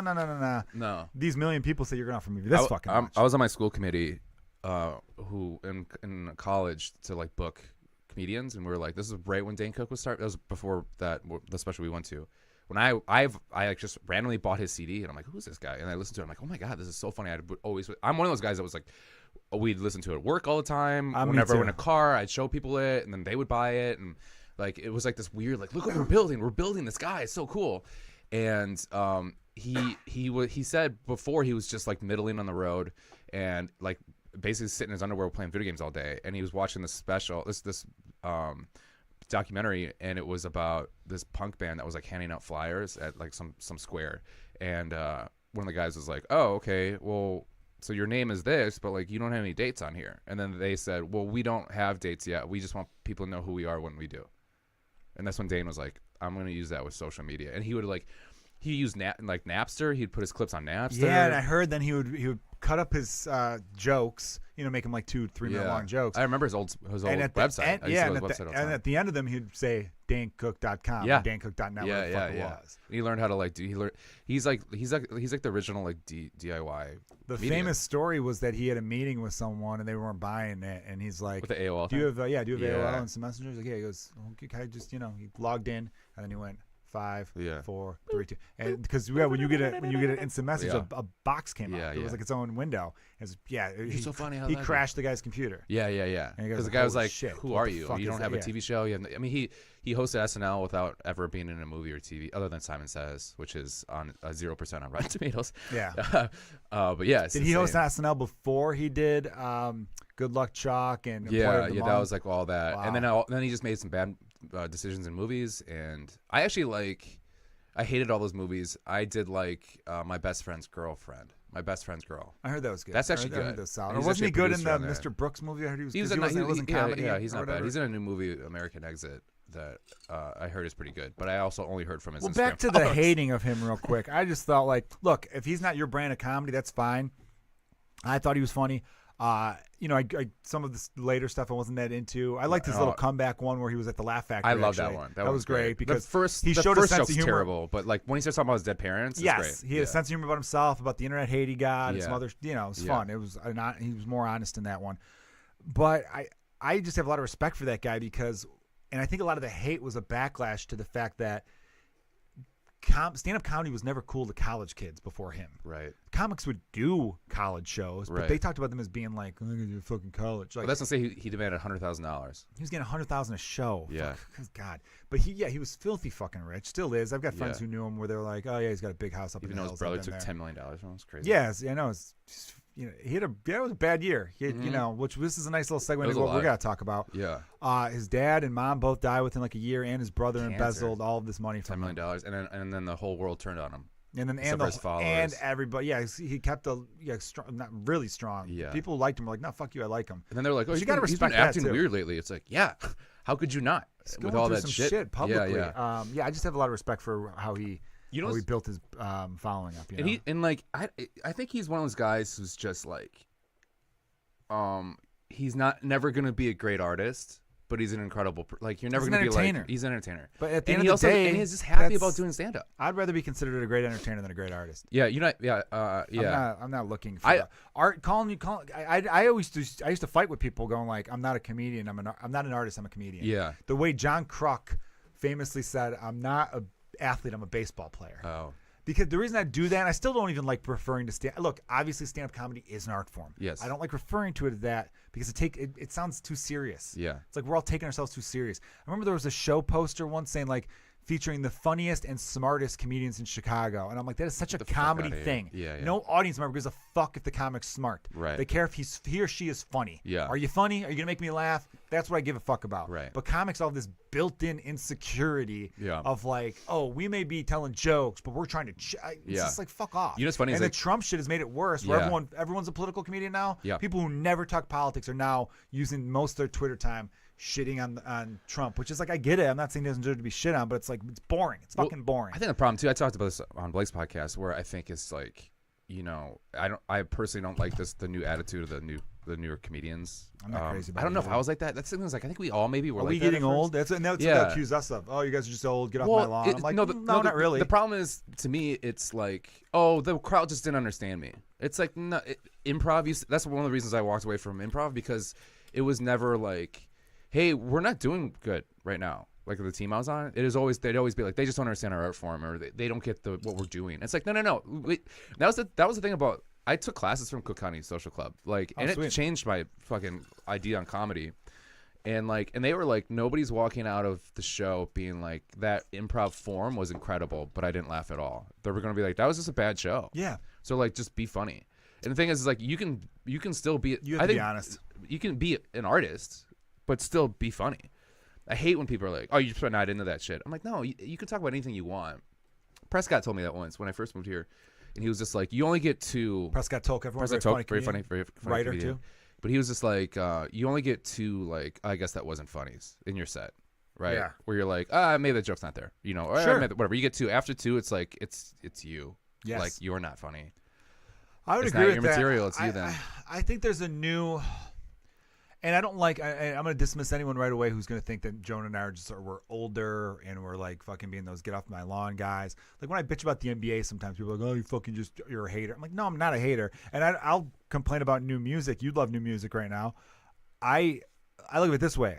Everything in your mind could go in a wave, in a sense that music right now, to me, I don't think 2019 is not over yet. I don't think 2018 was that great a year for music, personally. That doesn't mean I don't think 2019 is going to be amazing. Every decade's different. Right. Like, nobody could deny the 60s was a great decade for music. Right. 70s was okay. First half of the 80s was good. Second half was kind of shit. Yeah. 90s first half was strong. Second half was strong. And everything goes in a wave. Mm-hmm. I don't think music's great right now, but I think television's the best it's ever been. Yeah. So how could you call me some fucking old man saying get like with that mentality? I look at a lot of things I see today, and right now it's this 2018, 2019, 2017 filter of, yeah, of course, man, pour away. Finish it off. Of like, God, you just spilled a half of it. Coddling. I don't know, it's like a coddling, but you know what I mean? It's almost like this safety. It feels like to me, why did you get into comedy? Did you get into comedy to make friends? Right. It almost feels like their parents sent them to day camp. Yeah, I know. Go to open mics and make friends, Tommy. Right. Like, you know, it feels like that kind of weird thing Yeah. where, and it's there's no real world element to it. Yeah. Where it used to be, he told you to fuck off. What'd you do? Yeah. Instead of, what's wrong with that person that told you to fuck off? It used to be both, though. Yeah. You're supposed to look at both ways. Right. I remember me and Marty DeRosa has been on the podcast a few times. One of my best friends in the world. Love that guy. Take a bullet for him. We've had moments in which we've been at each other. Yeah. And then later, it's like, I shouldn't have done this. I shouldn't have done that. Well, Yeah. dude, I overreacted more been than at you. each other's throats. Yeah, Yeah. But nowadays, I kind of feel like whoever's the more aggressive one is automatically wrong. Yeah. Which I think is fucking just shit. Right. There's a lot of like, don't even talk to the other side. If you disagree with me, I don't want to talk to you. Right. Which is weird. That's so stupid. It's very stupid. How are you gonna like? How are you gonna convince someone to not like you want someone to think like you, but how are you gonna like convey your thoughts of how you think things should be? Yeah, I've been stubborn about things, and then I've heard someone else's point and been like, yeah, maybe I'm looking at this in the wrong way, right? Yeah. Because I listen to them, right? And that's okay. You can be. That's the thing is nobody wants to be wrong anymore. Because like, oh really? But on Facebook, I got 50 likes with this. Yes. It's like that doesn't mean you're right. That just means your friends are being supportive, basically. You know. So it's like, I don't know. I think it's getting too opinionated, and I think people just aren't. People I think are just masking their insecurities with like boasting about how great they are. Yeah. And the thing is like for me, it's like I never think I'm a good comedian, and I never think my jokes are where I want them to be. But it strives me to be better and better. That's great, and that works for you. But I definitely think you need a little bit of a touch of. Don't you doubt yourself a lot? Yeah, I just hate I hate my comedy. Don't hate your comedy though. I know, but I love doing my comedy. That's the thing. Well, that's great. Yeah, but you know what I love about you, and we're gonna end talking about some shit. Some darker shit that you wanted to talk about. Yeah, it was just we got to get another 10 minutes or so to get this through. I don't want to rush it too much, but I always felt like I was talking to someone the other day about you because Memorial Day was yesterday. Yeah, and I said I think Jonah's having people over. He's having a bro-barbecue. Yeah. And you always talk about I'm a bro. Yeah. You're a bro, and like a lot of people make fun of bros. Like, he's like high fiving bro. He weight lifts. He tans every day. Yeah, that's what you say. Just the right amount of protein. Yeah, just right. Yeah. And you did you order special like light up letters that say barbecue? I did. Yeah. You did. Yeah. Yeah, I saw the picture you posted. I like being looks ridiculous. amazing. I think it's the idea of being ridiculous is like my favorite. Sorry, I dropped that. I like being ridiculous enough where people make fun of me. That's like one of my favorite I always feel things. like it's tongue in cheek. Yeah, I saw that and thought that's awesome. Yeah. Some people would say that and be like, "Ooh, that's ammunition to make fun of him." Yeah. Look at this fucking bro. He actually got something that said barbecue. Yeah. Gross. It's like, no, you're a fucking moron. Yeah. Okay, because to me that's a fun person. I'm a very self-aware person. Owns up to like. So because of that, I feel like you got to know. You'd be like, no, I'm fucking funny. Yeah, I'm funny. No, I know I think I'm finally shit. getting that confidence in me, because like you got to have your dick in the room before you are. Yeah. That's from Moneyball. Well, he says the guy, he's one of those dudes whose dick's been in the room 3 minutes before he's walked in. Yeah, I just always want to be better, and that's like one of the reasons why I joined CYSK, because like I want to be surrounded by you guys, and I don't want to be the weak link. I gotta get out of this, right? Yeah. So I knew I would strive to get better. That's what made Comedians You Should Know such a great show when it started. Is that none of us wanted to. Everyone wanted out. It's like this friendly competition thing. Yeah. And nobody I think that's was what's rooting against each other, but you could tell everyone's like, ooh, so and so just had I'll a fucking bury you for monster that. set. I love here's my shit. I love talking to like comedians. That's what's missing in comedy right now. Is the burying thing. Yeah, that's what I was just gonna say. That there's a little bit. It's too supportive. It's too supportive, and it's okay. You can be bad. We all were bad. That's fine to be bad, but there needs to be a little bit more rock star in it. And right. I feel like some of the rock stars falling away. Yeah. Like James and I, we've talked about how there's so many good specials out there that could have been great, but there was no closer. Yeah. The closer was something that was cool. Yeah. Give Dan Cook credit. He knew how to close a show. Oh, dude, he's amazing. There was some comics that you could feel it. You knew. You could feel the audience around you. You could hear the laughter. It was like building up, boom, boom, boom, boom, and you just like on the next line he's gonna say thank you, good night. And the next line he's gonna say thank you. Then he hits that last line. Everyone's going insane, and while they're going insane, he goes, "All right, I've been Jonah Jerkins. Thank you, good night, everybody." And it's like that fucking craziness, get on your fucking feet moment. I feel is kind of gone away. Yeah, I would say like that's the thing too. Like one compliment I'll give myself is like my bits are done when they're done. Like you know when it's done. Like it's complete. And I always have an out. Like I put a button on everything. You should. A button's big. Yeah. So we were talking about Dane Cook briefly with his family and all that stuff. Now you were on the St. Patrick's Day episode of the podcast. Yeah. Now I'm bringing this up because I found it very funny because it was such a dark subject matter. Yeah. I have the clip. I'm not gonna play it now, obviously, but I'll post it to everybody. So check out us on social media, Kilgallon's Pub on Instagram, myself on my Instagram, and I cut it in a way where it's really funny because me and Joe Fernandez are sitting next to each other on the one part of it. Four of us are on mic. Yeah. You, Nolan Rafferty, owner of Galway Bay Pub, who's been on he was like on episode like 7 or 8. He was on one of the early episodes. Me and Fernandez, and I'm like fucking with Fernandez. I'm like kind of like pushing him, being real like silly, like knocking him around, and he's like, quit, mussing up my hair or whatever. And then Nolan turns over and goes, "Hey, shut up. His fucking dad died of heroin." And then I'm like, "Oh shit, I'm sorry, your dad died?" Yeah. And he's like, "Yeah, his dad. My dad's alive. My dad's here. Where's my he's dad?" over there. He's like, "My dad's right over there." Like, and then you're starting to talk about your dad dying of heroin. And Oh. while you are, I'm like, oh, that's fucking terrible. And I You're take on out your my phone. phone and I start like looking at shit. Oh, yeah. And then it cuts back to Nolan, who's also now on his phone. And I'm just you're like pouring your drunk. fucking heart out. Yeah, And yeah. you're like, well, what it was this and this. Or like, oh, yeah, fucking that's great. Like, none of us are paying attention. I just like how it starts with Nolan going, hey, shut up. Yeah. His dad died. And then he's like, Of "Ooh, heroin. I got a fucking respond to notification." this text right now. So I gotta deliver we're- some shit. We're gonna talk about that now. So this is at bars you gotta get heavy sometimes with your Yeah, boys. it's not gonna be sad. I mean, it'll be funny if you So want to talk about yeah, it. yeah. It's man. just such an ridiculous. Just give us tell everyone what happened. Your dad died a while ago. Your mom unfortunately died a year ago now, or a little less than a year ago. I don't even know. Yeah. About Yeah. close to it. About right? about a year and a half after my dad did. Yeah, and now you're going through some. Anyway, you've got the floor. Go ahead. Well, yeah. So my dad. Well, first my stepdad died. Oh man. Yeah. Who I didn't realize was like a big kind of fatherly influence for me. Sure. Yeah. And I was doing a show at Zany's, and randomly my ex step cousin was there, and she was like, "Bob, my stepdad." He's like, Your ex step cousin. because my mom and You dad. could definitely fuck her if you wanted to. I think that's. I would. I don't want to say that. You I was wouldn't like, feel weird watching that porn. You know what I mean? No, yeah. Yeah. Oh, I mean, we did that night, but it was fun. Oh, yeah, well, hey, man. yeah. Well, I mean, while there, we were still stuck. Okay, this is getting bad now. Yeah, he had leukemia, so she's like, he's not doing good. And I'm like, no, oh that shit. sucks, man. And then he passed. And went to the funeral. You can't fuck him then. Don't fuck him then. The dead body. Don't have sex with someone who's dying of leukemia. Like from now on, or like, is it okay if I already did? If you already did, well. If I already did, it's fine. But like, Because that's as like in a this going away moment right now, present. stop fucking your. Okay. Yeah, I wouldn't do that. Cool. Anymore. Okay. And then my dad's been like, dude, my dad's been on heroin since my dad was like 50 years in. You talked about being a little kid. This was kind of. Yeah. I want people to subscribe to the Patreon, but I'll give this part away. On Yeah. that podcast, you talked about how when you were a little kid, your mom walked in on you pretending to do heroin. That was my mom's rock bottom hit. Yeah, you we were left the next day, I think. Yeah, you were 4 years old or something. No, I was like 2. You were 2, and you were like 2. tapping your I was like veins. pretending to like tie off, and your my mom in. walked in. She's like, "I get the fuck out of here." Well, and my that's dad was great. like, "That's my boy." No, I was kidding. Oh. That's my son right there. You're doing it wrong, by the way. Yeah. I used to do that on. Do they have like a My Little Heroin set for for tykes? Do they have That's that? so funny. That's a It's- sketch right there.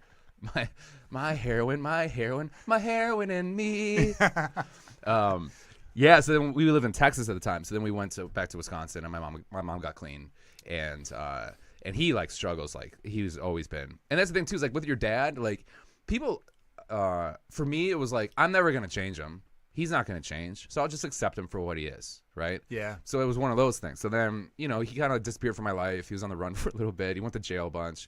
My first time seeing For my anything cool? Did you go to jail for anything cool, or just stealing? no, it was just like drugs. All right. You I don't guess, wanna, he was, I want a I guess he was heist. stealing or Give something. me a heist. I know. I always know? wanted to be a con artist. My friend Mo Welch, her dad was in jail, and it was just for like stealing TVs. And it's boring. It's Come boring. on, it was something fun. Yeah. She did talk about how she talked about her dad being in Joliet State Prison as if it was like someone mentioned it once. He's like, my dad went there. Oh yeah, Like yeah, it was yeah. like it was the University of Michigan. Yeah, yeah. Oh, your dad went to Joliet State Prison. So did my dad. Oh my God, what class? Like My dad was like he went to La Tuna in Texas, which is like right on the border, and And he was for like those- he was like the minority there. Ooh, I so bet, man. I guess I talked to like friends of his, and I He was guess the gringo. He used to get like his shoes stolen all the time, and then my dad just got jacked in high school in jail, and he started doing steroids, and he did steroids in prison. yeah, Isn't yeah, it yeah. weird that you could get jacked up in prison? Yeah, yeah. And he I would run every understand day. people playing. You got to let them exercise. It's humane, of Real course. thick mustache. Let them play basketball. You want to work on your jump shot in the joint? Fine Yeah. by me. But Dude, if you're so- sculpting your guns, doing Yeah. bench and incline, that Yeah. seems like you're making these people more power machines. You know, if I'm a guy who was like strong arm Right. robbery, I come out fucking 20 pounds more pumped up. Right. Dude, I'm gonna go right back to work. I know. You know what I right? mean? Like, come on, try to stop me now. Dude, got so a like gun here and a fucking gun here. So it was like I was like 14, and then I would talk to my dad every now and again on so funny is that like he sent me a video once, and I guess the prisoners could do this. They would like read a book to their kids, and then the next page is this. But so he would do that. That is the most white trash thing I've ever heard. I'm sorry. I know. I'm sorry. I'm in my like, I'm almost in my teens, and he's like sending me this, but he like would do this, and he's like, by the way, you should. He'd always give me advice. I'm like, don't give me advice while you're wearing a prison suit or suit, Well, a jumper. To be fair, Yeah. they always Tell me say, what not to do. They always said Michael Jordan would have been a terrible NBA coach because he's so great. Yeah. He can't tell. He would be like, just dunk over the people. You know what I Right, mean? why can't he do that? You, Yeah. the people who are the best coaches are the ones who fucked up. Yeah. Like- but he'd always give me like advice, like, oh, that's what I did. Like, don't give me advice by Oh. things that you're proud of. Oh, I because gotcha. you're in jail. So like, he got in jail, and then my mom, we decided to go down there and like kind of like, you should meet your dad, whatever. And the funny thing is, he was on speakerphone the night before, and then he's like, "Yeah, I'm excited." My mom was like, "You excited?" He's like, "Yeah, as long as he's not fat or have short hair." And I was a fat kid with a flat top at the time, and so instantly, What do you care about short hair? I was like, I'm Was your dad long I'm hair? visiting you in jail, and you made me feel bad. I was like, Oh my god. you're a genius. Like, I'm embarrassed to see you in jail. Like, I'm embarrassed, And he got put in the hole. For calling you fat? No, yeah, for calling me, yeah, yeah. You almost got me in that one. Yeah, the day before, because he was getting released like soon, and they went in his locker and they found a photo of the whole prison of outside. So they were like, "Are you trying to escape?" And so they put him in the hole for the rest of his time. Oh my god. Yeah, but he was like, "No, I was just like." I wanted to send a photo of it to my dad, so to tell him about his stuff, because he's such an idiot. So he was trying to escape though. He only had like a couple weeks left. There's no way. Why the fuck? Why did he I have think a photo I of think it? he just legitimately. The thing is like Did he take his the picture dad himself? was always. How did he get film in there? I know. How did he get developed? I don't know. What the fuck are we doing Dude, with our prisons, man? He straight up like, we were like, let's have a talk, and we like talked, and he straight up handed me a watch, and I still to this day don't know where he was hiding that watch. This is, well, it was up his asshole. Yeah. This is where I'm very He conservative. came out. With He our came prison out. He was system. his prison outfit or whatever. It was like His costume. all red, and he was all chained up. So my Yeah. first hug from my dad was with him with chains on. Did he put the? Oh man, I just fucked up. They brought the mic into me. Yeah, He put it- he did that. He hugged me, and then he hugged my mom, and my mom told me later that like he hugged her, and then he pinched her tit. Really? Yeah, and like gave her a little wink. Smooth criminal. Dude, my dad was like, Dun-dun-dun-dun-dun. dude, like he was like a little player in the 70s and 80s. It's Sounds like it, insane. man. Yeah. And I like the idea of you being like, I'll never forget that warm embrace of cold steel in the back of my neck from my father's patient. I'm sorry, dude. No. Fuck, No. man. See, that's the thing is like you have to laugh about You it. have to, You yes, have to. it's right. You have You're to, or right. else it's sad. No, for sure, man. Yeah, agree with I you. always looked That's at why him. comedy's I the looked at best. him as like a fucking silly. This guy's just a silly guy, right? Like he used to tell me like these dirty like, and then Then we kind of like had a falling out for a little bit, and then he moved back to Wisconsin to work for the family business. And I went up there once to visit What's the family business? Please tell me. car washes. Okay, My cool. family owns Octopus Car Wash. Great for money laundering. Go ahead. Yes, actually, that is an Octopus Car Wash in Breaking Bad. I know. A1, yeah. I'm telling Breaking your Bad. listeners, yeah. I love Breaking Bad. Yeah, I know. And then they were like, "Oh yeah, they tape here." I'm like, "You're not gonna give me even a fucking extra job on that? Like, that should be in your contract. You Wait, gotta they put my taped in nephew Wisconsin? They taped in Albuquerque. Oh, in Albuquerque. There's oh, Octopus yeah. Car Washes in Albuquerque. Oh, that's the family business? That's actually an Octopus Car Wash. That's my family's car wash. What's it called? What car wash? Octopus Car Wash. Octopus. They just okay. sold them all. But So you got that octopus money coming in? What's going on? well, that's later on in the Could you story. loan me some money? I got to make an investment. Yeah, And we'll talk after the podcast. Investment in what? In Joe Kilgallon Inc. New jackets to wear on stage? Stop wearing jackets on stage. I'm pretty good with these jackets, man. I saw you wear a parka once on stage. I've worn several parkas. It's Two so different hot. parkas. What are you doing?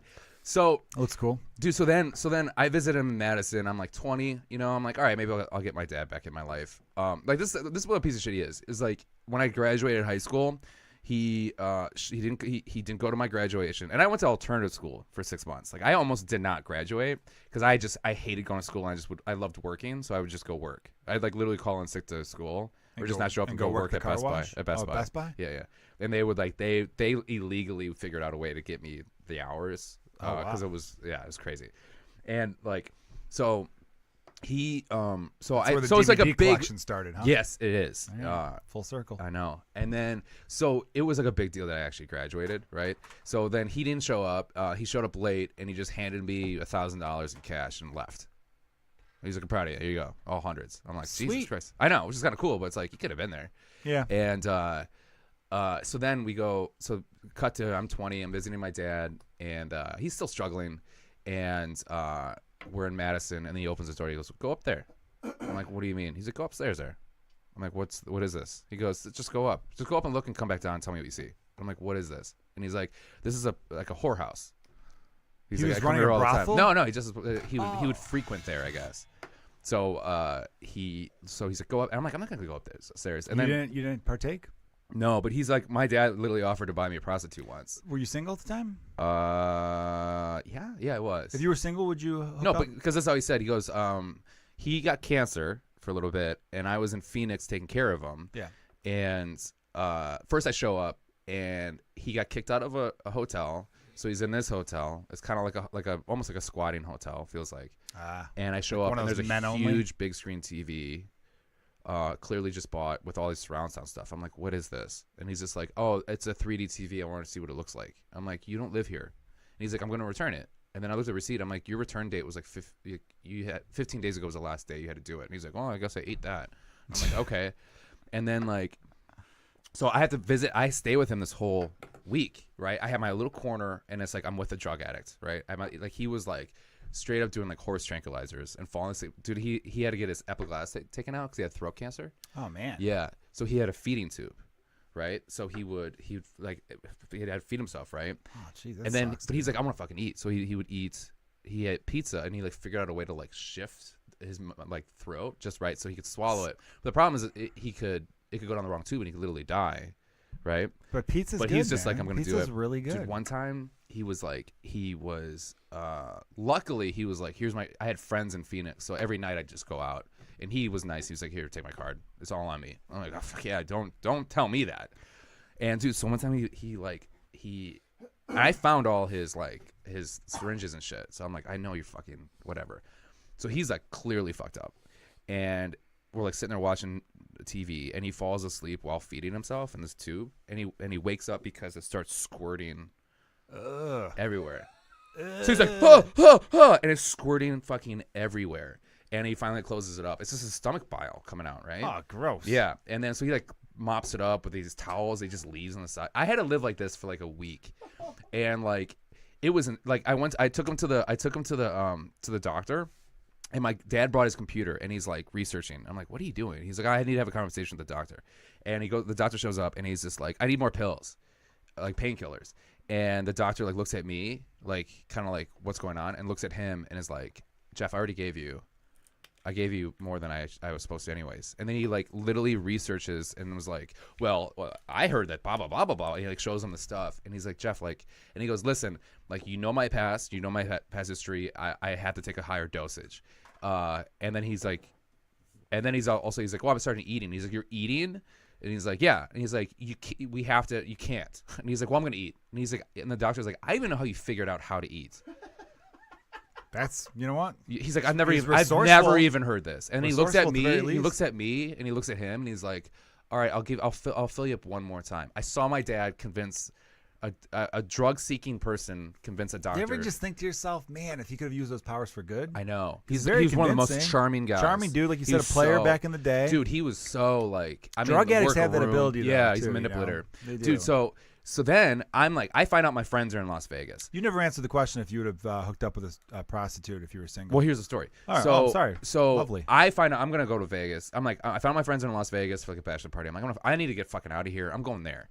So then, my dad paid my flight home, but then I basically added the flight to Las Vegas. He's so fucked up he never would realize it. Sure. But then I was joking like, let's go to Vegas, and he's like, yeah, I'll go to Vegas. I'm like, I'm not fucking taking you to Vegas. And he's like, I know a girl there that used to take care of me all the time. I'll make sure she takes care of you. So he's like, I fucked this prostitute that you should fuck. Oh, you're gonna be Eskimo brothers Yeah, with your yeah. dad? Come And then he on, was that's telling me that messed he up. always he always wished he could do heroin with his kid. Like he's some Really? fucked up shit. That's, Yeah. that's. Or no, I'm sorry, acid. He always want to do acid with his son. Well, this Lifetime movie just went to shit. Dude, so then his dealer was like in Albuquerque, right? So after I left, like nobody was going out nobody could put up with him, right? So then he decides to go to Albuquerque and not tell anybody. So what he does is he hires a homeless couple to watch over his room while he's gone. He comes back, they stole everything. Even a car, even the rent-a-car he had. So he had to buy a rent-a-car. You would have thought they would have been trustworthy. So then he gets another rent-a-car and he loses that rent-a-car. So then he doesn't get insurance or anything, so he has to basically buy two cars. And then and eventually, and then that's the thing with him is like he never went. This is how my dad was. We were like, Jeff's never gonna die, right? Because he has epiglottis taken out. He had cancer, and he never went back to. You need that car wash money. Yeah, but he never went back to. At the time, he wasn't really making any money. But I mean, he had money because his parents was just like. My mom told me that he used to like call his parents and be like, "I need money for this business thing. I need $100,000." That's my theory as a dad. And that he's I'll like, just say yes to anything. I 'cause know love it was them so really much. sad. That part was really sad, is watching that 'Cause happen. you just love your kids so much. You're just like whatever you want. Right. You know? And then he's like, I'm not using mom. I'm not. While he has a fucking needle in his arm. Yeah. Yeah, my mom would tell me stories about that. Because like they were really well off like in the 80s, and he just blew all that fucking money. So then he kind of like basically lived on the street for a while. So so he loses all his cars. Nobody goes out to whatever. He just like never went to his checkups, whatever, and just didn't have cancer anymore. Like just didn't. He's one of those guys. He's every single year he would get in a major accident, and it was like, Joni, you're gonna lose your dad.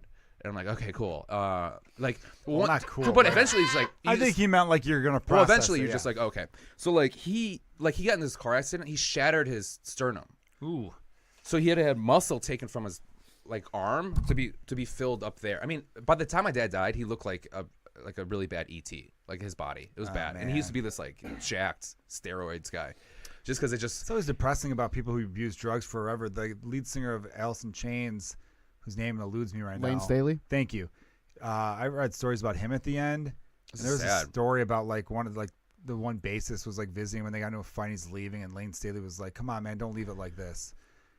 Because Lane knew it was at the end. Yeah. And it wasn't like a suicide, it wasn't an overdose, it was just body deteriorated. Yeah. Just from just way too many drugs for way too long a period of time. Yeah. With no It's just sad, man. self-care It's at sad. all. Yeah, it's brutal. And, like, And they said still this- think they look great. They said this is the My saddest. dad's teeth would just fall out of his Mitch mouth. Hedberg had this too. Yeah. Everyone, all-time great comedian Mitch Hedberg, where people who knew him were like the last few months of his life, his body, he just smelled. Really? He'd get out of the shower and he smelled Oh my god, that's sad. because his body was just deteriorating. Yeah, it's sad. Where it's like, dude, I just saw you get out of a shower. Dude. There's soap in there. I know. Why do you still know. you smell like decay? It's disgusting. Horrible, man. And yeah. like, I mean, this is part of things. And then like, he ends up buying this Russian girl online, which I talk about on stage. Your but stepmom? like, yeah, my Russian stepmom, Irina.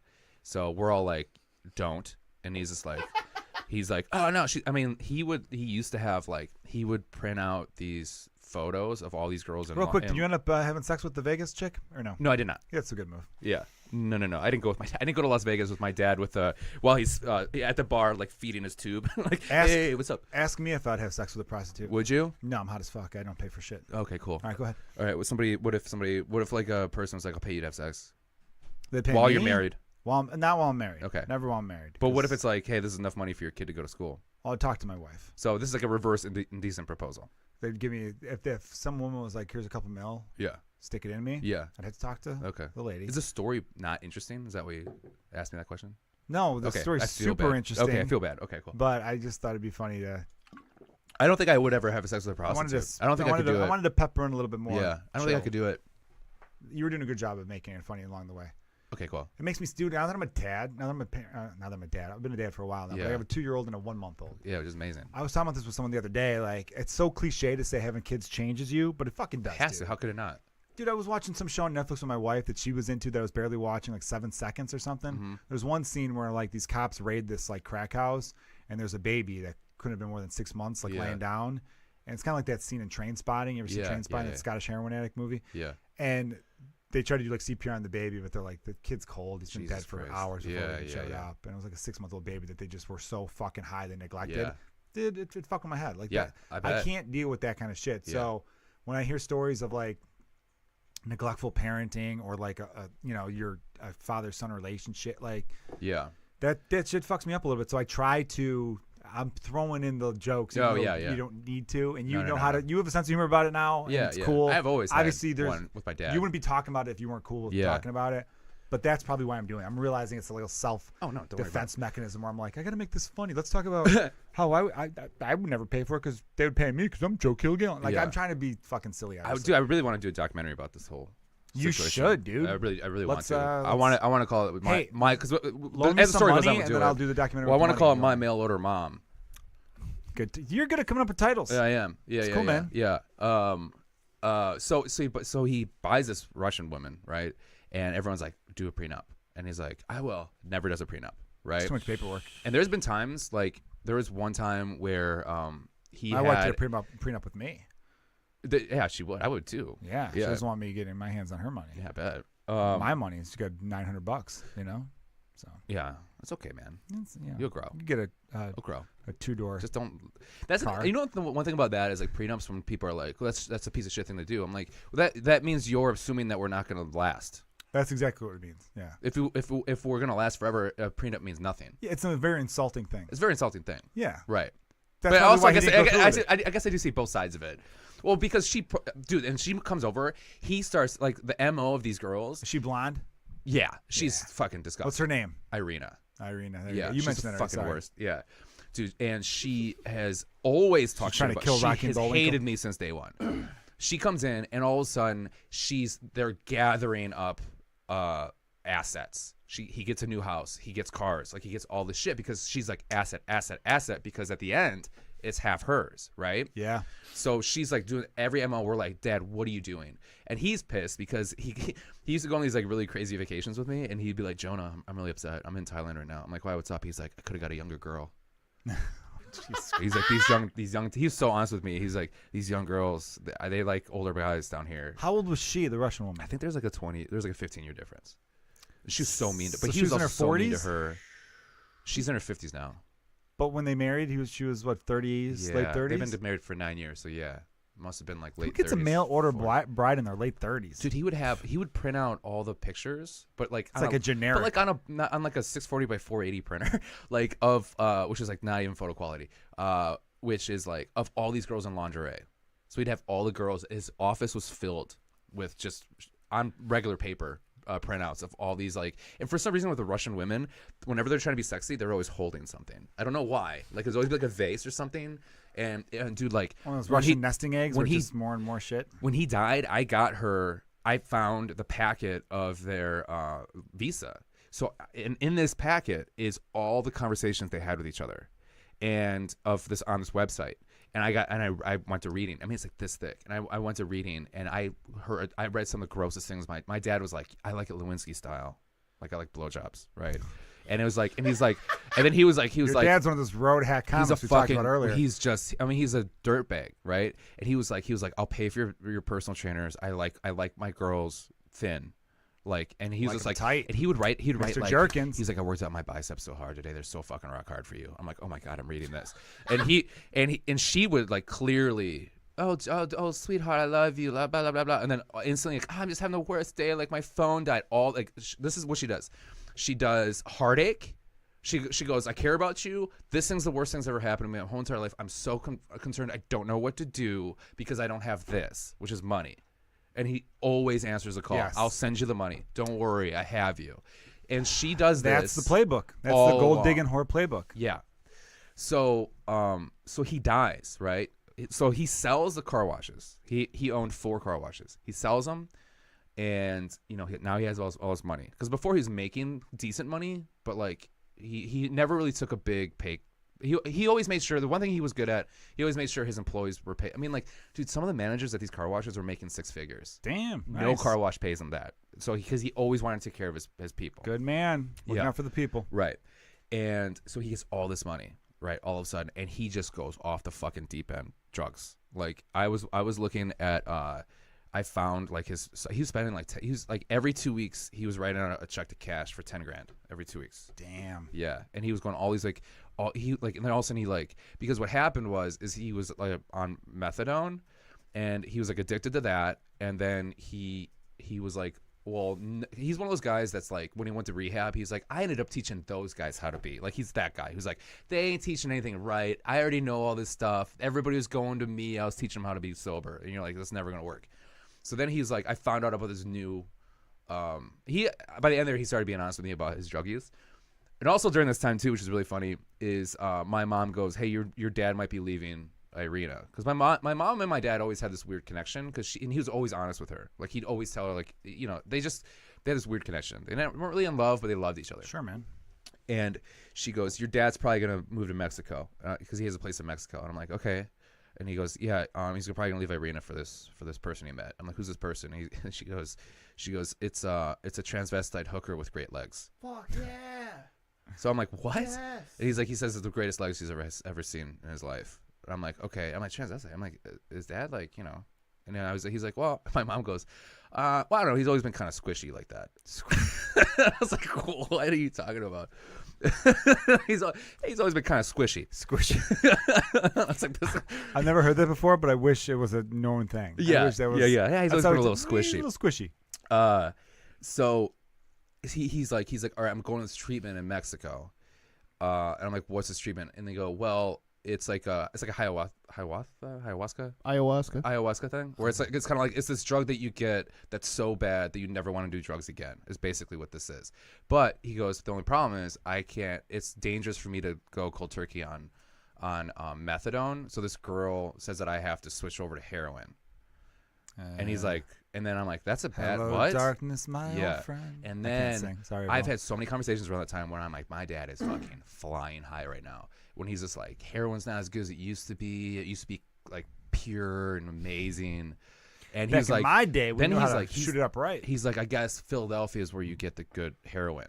And he's like, do you ever want to go to Philadelphia with me? Like, he wanted me to buy him heroin. That's what he wanted me to do. And he researched this on YouTube. I'm like, you idiot. Fucking YouTube, man. So then so basically this whole thing, he goes off the deep end. I'm like, oh, there it goes. And I wrote him this huge long thing, right? I was like, Dad, you're killing yourself. This is bullshit. Like, you got to either get better or whatever. But like, this is like, I just went off on him. And I'm like, what the fuck is wrong with you? Dude, you're old, right? And I'm like, whatever. And then he's never apologized to me once in his whole entire life, right? Never took any ownership in anything he's ever done as a father. The week before he dies, he writes this huge long thing to me. And it's just like, I'm so sorry for everything. I've never felt so bad. Like, I don't want you to hate me. I've loved, like, it's like he kind of knew. And then I'm in a meeting with Nate Burrows about a show, a comedian that I think you've had on here. I have, yes. And I get all of a sudden my Russian stepsister is calling me, and I'm like, what the fuck? I'm like, well, I never talked to this girl, right? Her name's Yulia, and my dad only calls her Julia because he doesn't believe Yulia is a real name. He's like, it's Julia, and even my stepmom will refer to her as Julia. I'm like, her fucking name's Yulia. So then I'm like, oh shit, okay. I'm like, that's weird. And then my mom like basically texted me and was like, you need to call me now. And I'm like, oh, my dad's dead. Right, I just knew. You just knew. Just huh? knew. And Fuck. then Burroughs is like, do you want to get another beer? And I was like, yep. And he's like, why the fuck didn't you tell me? I'm like, I don't know. Which is weird because my dad's favorite movie is Heat, and for some reason that day I was like, I'm gonna watch Heat tonight. No, you want to keep things to yourself. I get that. I get that exterior. Yeah, You- yeah. to be fair, you did that with your mom, though. Yeah, I found it 10 minutes before I had to go up on stage. Yeah, you went on stage still. I remember you had a crushed. really good, a great set. I've had great sets since my mom. And then when it was time for the wake for your mom, you gave everyone 2 hours notice. Oh, I know. You Yeah, made a yeah. post, I didn't hey, want anyone to know about it. Yeah. It's tonight, or I, it's just in don't a want, few I don't want to hours, be yeah. weird. Like I know, but like me and Danny and a few of the comedians you should know guys that Would've went up. we produced the show, we were all like, I would have gone, but I like, know. dude, like, it's too short. I can't I know. get out of this. I know. So I know. Even my we friends just wanted to be there for you. Yeah, I know. That's that. all people want to do. Yeah, you know what I yeah. mean? Most wakes I go to, wakes are hard, obviously. I show up, you say hi to the person, Right. and then everyone stands outside and dicks around and kind of like tries to make light of stuff or be fun about it or whatever. You know what I mean? But it's really more just about supporting. Yeah, no, I know. Because I know. My the other friends from person's Wisconsin dead, were the same so- way too. They're like, dude, why don't you listen? You know we'd be here for you. I'm Yeah, like, yeah. I just didn't want to be like, I didn't tell anyone about my dad. But for us comedians, it would be a nice little road trip up to Milwaukee. I know. We would I had have a stopped good at time the up Broad there. Stop on the way. Yeah. Gone to some bars, Yeah. I know. Anyway, I'm I sorry, know. well, I know. There's But one. not to it's like one of the not things to where I rush should you, not have. to rush you, but like what's good. So right now you're going through. I don't mean to fast forward you. You find out your dad died. Right. Brutal. Obviously you're gonna have another beer. You don't want to deal with that reality. Right, It right. sucks. Especially since you got that letter. You know what I Right. mean? Like it's like he knew his time was coming towards the end. Right. But now it's like Now the you money. got a lawsuit going on with your Russian stepmom. Right. So are you trying to get out of here? I do have to. I got a few more minutes. It's a little. Normally the podcast goes on forever, but now that I'm dad, I gotta tighten some stuff Okay, up. cool. I'll I'll try to tighten I have to up. pick up bread in a little bit. Okay, so. cool. Like more 10 maybe. Okay, so anyways, so basically what happens is like all of a sudden your dad's dead. Now everyone's like, what are you doing with the money? I'm like, what do you mean? And I'm like, what the fuck? And then he had no will, right? And my Russian stepmom is like, I mean, she's hated me since the beginning because all she has money, right? So I go up there. I have to stay in the room. I have to stay in the same house. I'm convinced that she's gonna kill me. Oh wow. I watched Dateline every single night when I was a kid. I've seen people get killed for less It's a lot money. easier. You know, there's no lawsuit when the person's dead. Yeah, get you out of the way. Dude, to the point where like my Russian step sister was like, hey, do we have to tell people that somebody was killed in the house? She asked you that? Yeah, but she's referring to my dad dying. And I was Oh. like, yeah, you do. Is your Russian And she's sister like, hot? she's pretty. She looks Oh, like I say never on mind. stage, I say she looks like a pretty skeleton, which she does. That sounds about right. Okay, go ahead. Yeah. I'm just Like trying a to really get the hot visual. skeleton. I'm Where trying you're to get like, the fuck visual. that skeleton. So I'm like, why the fuck? I just have a breakdown. I'm like, why the fuck would you say that like that? And she's like, I'm just asking. And I'm like, I gotta get out of here. And then like, dude, my dad had all the stereo equipment. I would on my door, I would put the stereo equipment on the door so you couldn't open the door. I was If it that opens, afraid. it falls and you're up. Right, but it was so heavy you couldn't open the door. You got to sleep with like a nice like your kitchen knife, Dude, I like a was so- big I was- blade. You know what I mean? I was like, I'm gonna die. Just for mobility, right? Yeah. Because you're like, Like- oh my god, I'm so sorry. Please don't kill me. And then you do that real quick to their throat. Yeah. And then it's you on top. Well, and dude, you win. She the whole time she's like, I'm so sad, and then she's like, what's going on with the money? But my aunt and uncle, Was she like Donald Trump? He's my king. Was yeah, was my she doing that? my aunt and uncle were there, and we were going through all his paperwork. We found a unilateral agreement, which is basically says that anything they brought into this relationship is his own property. And I found 8 copies, not one was signed. So my aunt would come in, here's a copy. I'm like, oh shit. And I'm like, fuck. And then I went through, I was going through his computer trying to find shit, found a will he was writing a week before. Never got signed, died, You right? forge that shit, dude? No. Well, don't say it on the It has podcast. to be- We'll cut this part. It has to be Notarized. notarized. Thank you. Notarized, yeah. So yes. dude, so like, and then she like cooks us this food, and we're all joking like we're all gonna die, right? Yeah. And she cooks us these peppers. We Poison eat them. porridge, Dude, you know? we cook these peppers, green and red peppers, right? She cooks them. They're good. Whatever. She's a good cook. I'll give her that. And like, then all of a sudden, when I leave, she's like, "Can you throw away the garbage?" And on top of the garbage, she just throws away the whole slow cooker. She's throwing away the whole slow cooker, and then there's the peppers in there that are in there, right? But then I'm like, oh, they're red and green. I'm like, did I get fucking poisoned? Like I literally, because like it was like purposely like, Yeah. look what I did, motherfucker, like yeah. that. Why would you throw away the slow cooker? The whole slow 'Cause cooker the with slow with the cooker's peppers in it. evidence. Holy shit! How'd you Dude, survive? she I had no say in the funeral. She had, they put the boards up, all pictures of just her and him, in every single picture, except for one picture of me when I was fat in the corner. And I was like, you fucking smart bitch. That's pretty fucking. Yeah. funny. I was like, so she knows where to hurt you or hurt. and then like, dude, my girlfriend at the time comes up there, and the whole time she's going to everyone being like, she's like, how come I've never met Katie before this? Like, instantly talking shit about me. She's a veil on, she's crying, right?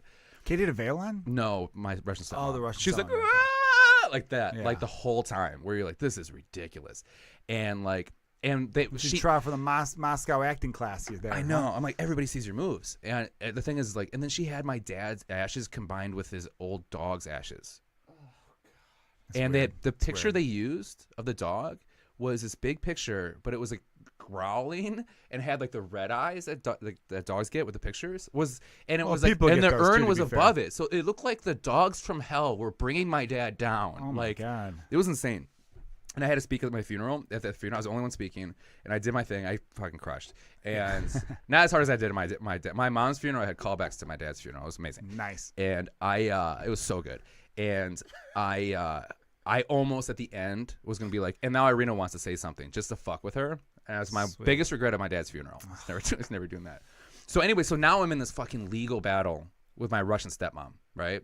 And she is like, I mean, she like literally writes me a paper. She's like, John, okay, I'll give you, 20%. And I'm like, well, no, that's not what it is. She's Yeah. like, because in Wisconsin law, if it's marital property, when you die, that's a no fault divorce. So anything that's marital property, she gets her half first because of the no fault divorce, and then she gets half of whatever's left for the estate.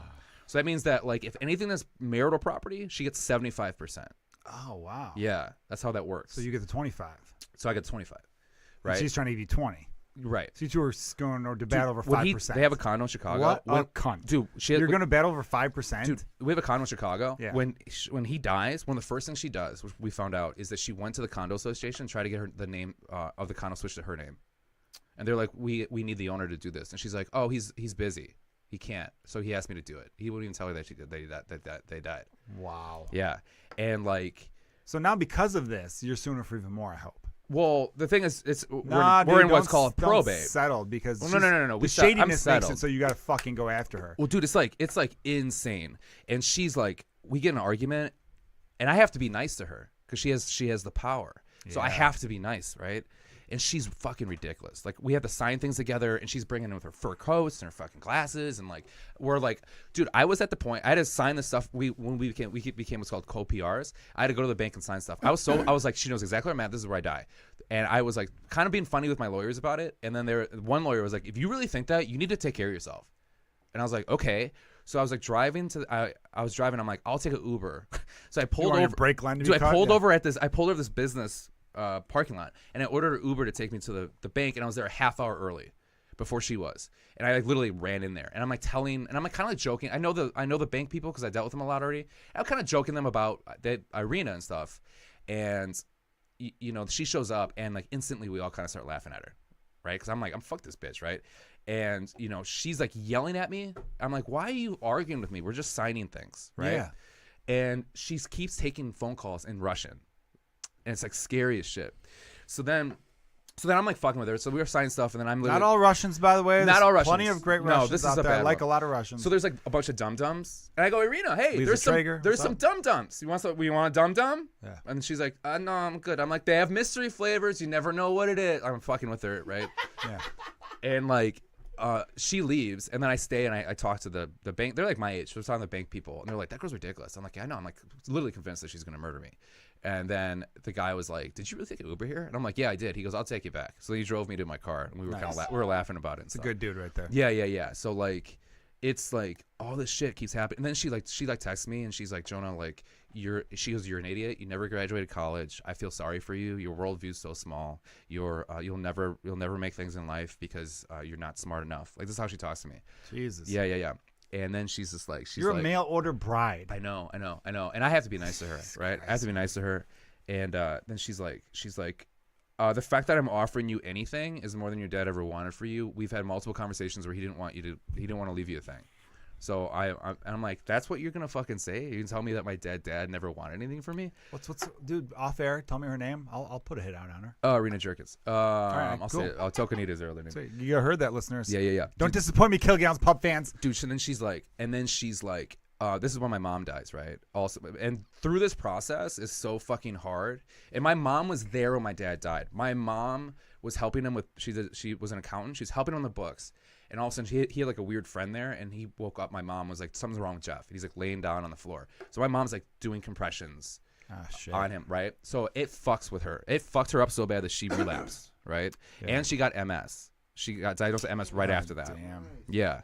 And she was like below poverty level, like poor. Like she would survive on $40. Your mom was great. She was the early listener to this podcast. Yeah, she's so supportive I'd of see it us. because she listened on SoundCloud, so Yeah. I'd see her name. You know. She always was like, she always knew what everybody's career was doing. She even knew about you, James. Like, she would follow everybody. She was like, oh, I heard this person got this and that. And she like would listen to Last Spin. Like, she like, when she would come down to Chicago, that's so sweet. she was like, I want to see this person perform. I don't want to see this. It was never about me performing. It was like, I want to see this person perform. I want to see this person perform. Like, it was always about everybody else. Yeah. So like, Well, she probably didn't want to put pressure on you though.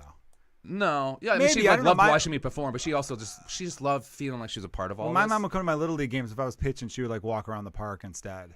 Oh, really? Because one time I had a bad game in front of her, and she thought like I was trying too hard to impress her. Yeah. So she's like, I was just wandering around. Yeah. And, you know. So.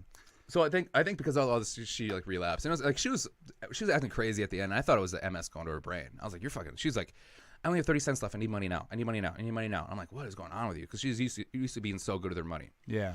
And she lived in this like fucking like bad neighborhood in Milwaukee, and it was like I think what happened, she's surrounded by friends that are good intentioned but bad, but morally wrong. No, I know that game, man. You know what I mean? Where they're like, just have a hit, you'll feel better, like that. That's how I convinced my mom to move back to Iowa because not all. She Field of still Dreams. has a few good friends here, Field of Dreams, yeah. Right. But there was some people where I'm like, you got to get away from these fucking losers and hang out at this bar and that bar. Like, just move on from these. They're not, like, you may think they're nice, but at the end of the day, they're scratching and clawing to keep their head above water, too, and blah, blah, blah, you know. Yeah, dude. So, I mean, and she's just like, she was like, you got to make sure this thing works out because I need to be helped. Because I was like, once all this stuff worked out, I'm like, I'm gonna get you out of this place. I'm gonna get you this money. You're gonna be fine. I'm gonna take care of you like you would always take care of me, right? So there's so much pressure on this thing working out for me. So dude, when I got that phone call, my mom died. I was like, holy shit! I thought she fell, and she was just like calling for me the whole night, right? I'm like, oh my God. I was like fucking tore up, right? But she relapsed. When I found that out, I instantly felt fine. Really? Yeah. Because I knew it was instant, and a part of me is like, you fucking knew better. Like, yeah. I'm not mad at her at all. I feel bad for her. Let me ask you this. Was it one of those situations where I know a lot of people, it's fairly common. There are people who, when they OD and die from something like heroin, Yeah. It's It from was a relapse. painkillers. She relapsed Oh, it's a with painkillers? painkillers. Okay. Yeah. Well, you mentioned heroin earlier, so I was Yeah, going to yeah. assume. But I know a lot of it's it's people who are clean for a while. 30 then, years. Then 30 years, Jesus.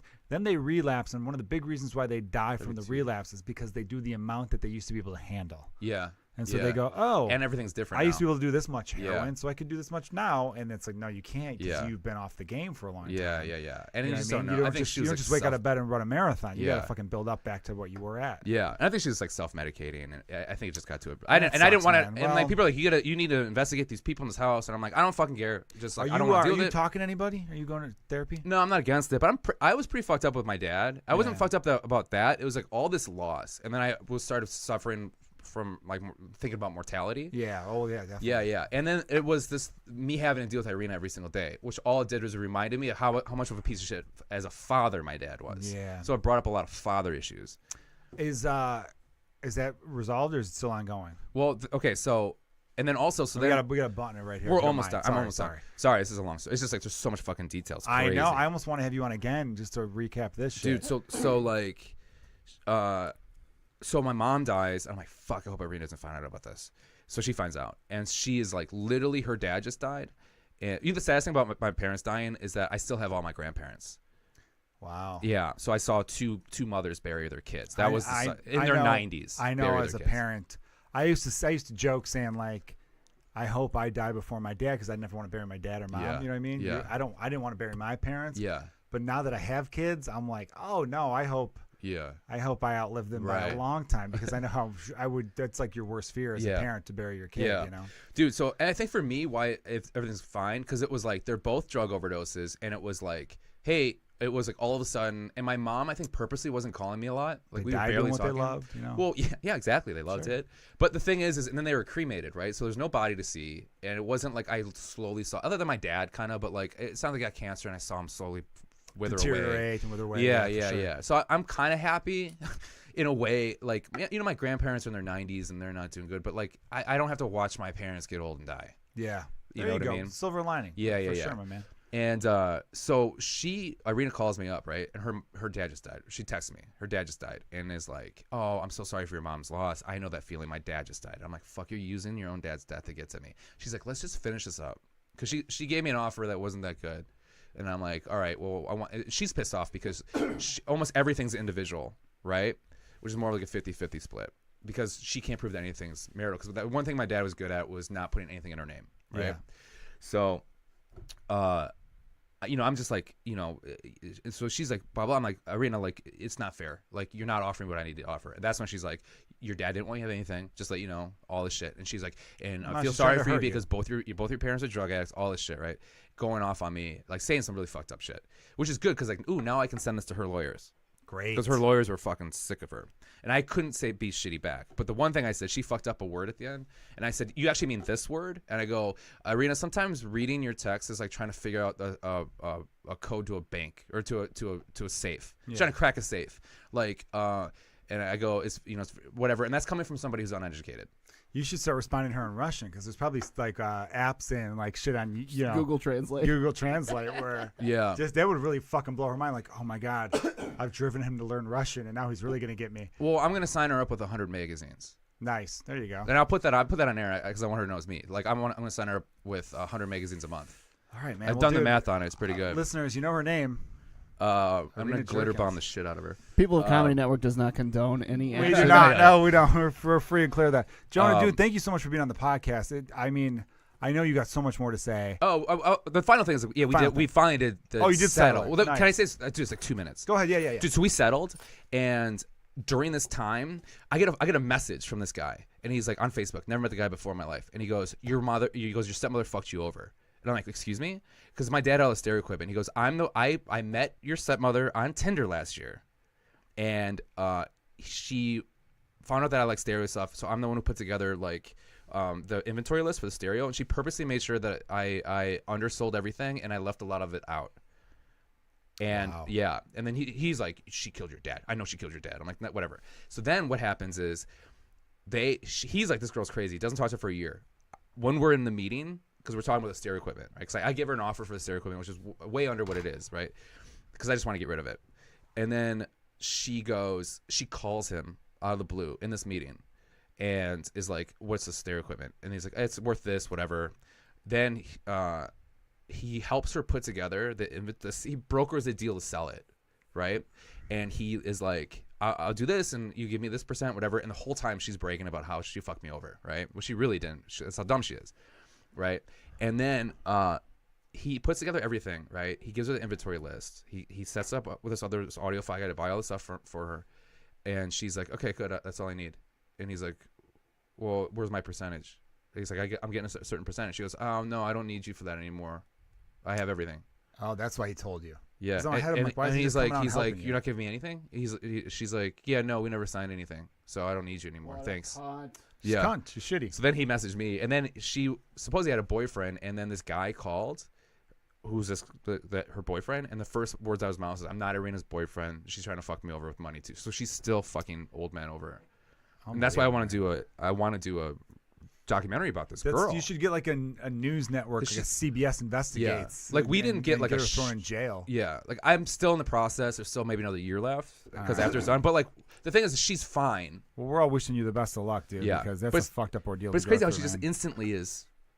Like she gets all this money. She's clearly like a sociopath. Yeah, she's like it's vindictive. insane. She's got a lot of personality traits where I don't know if it was the way she was growing up. Anyone who becomes a male or a bride obviously has a history of being fucked up. Well, supposedly Russians have this because they're usually have the alcohol syndrome, or whatever, from their drunken parents, which kills the empathetic side of you. Is that supposedly. true? Yeah, I talked to somebody about that, and that's when I was like, oh my god, I could do a whole documentary about this. Jesus.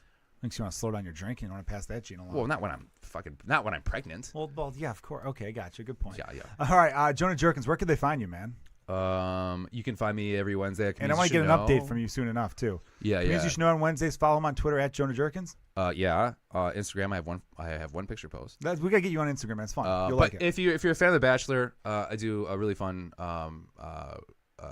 podcast called Pedals and Pricks. Yes, Pedals and Pricks is a Bachelor and then podcast. Even if you're not, it's a fun little fucking take on that show. Yeah, it's really fun. And then Blackout Diaries every Saturday, which is a drinking storytelling show, and podcast after James and I talk will follow. Hell yeah, man. And you know where to review us on iTunes, rate us on iTunes. It goes a long way. And at Joe Kilgallon on everything, at Kilgallon's Pub on Instagram and Twitter. Thanks for listening, everyone. Cheers. Yep. Sorry, so long. No, dude. It was great. I should have got to it way sooner. Oh, that's okay.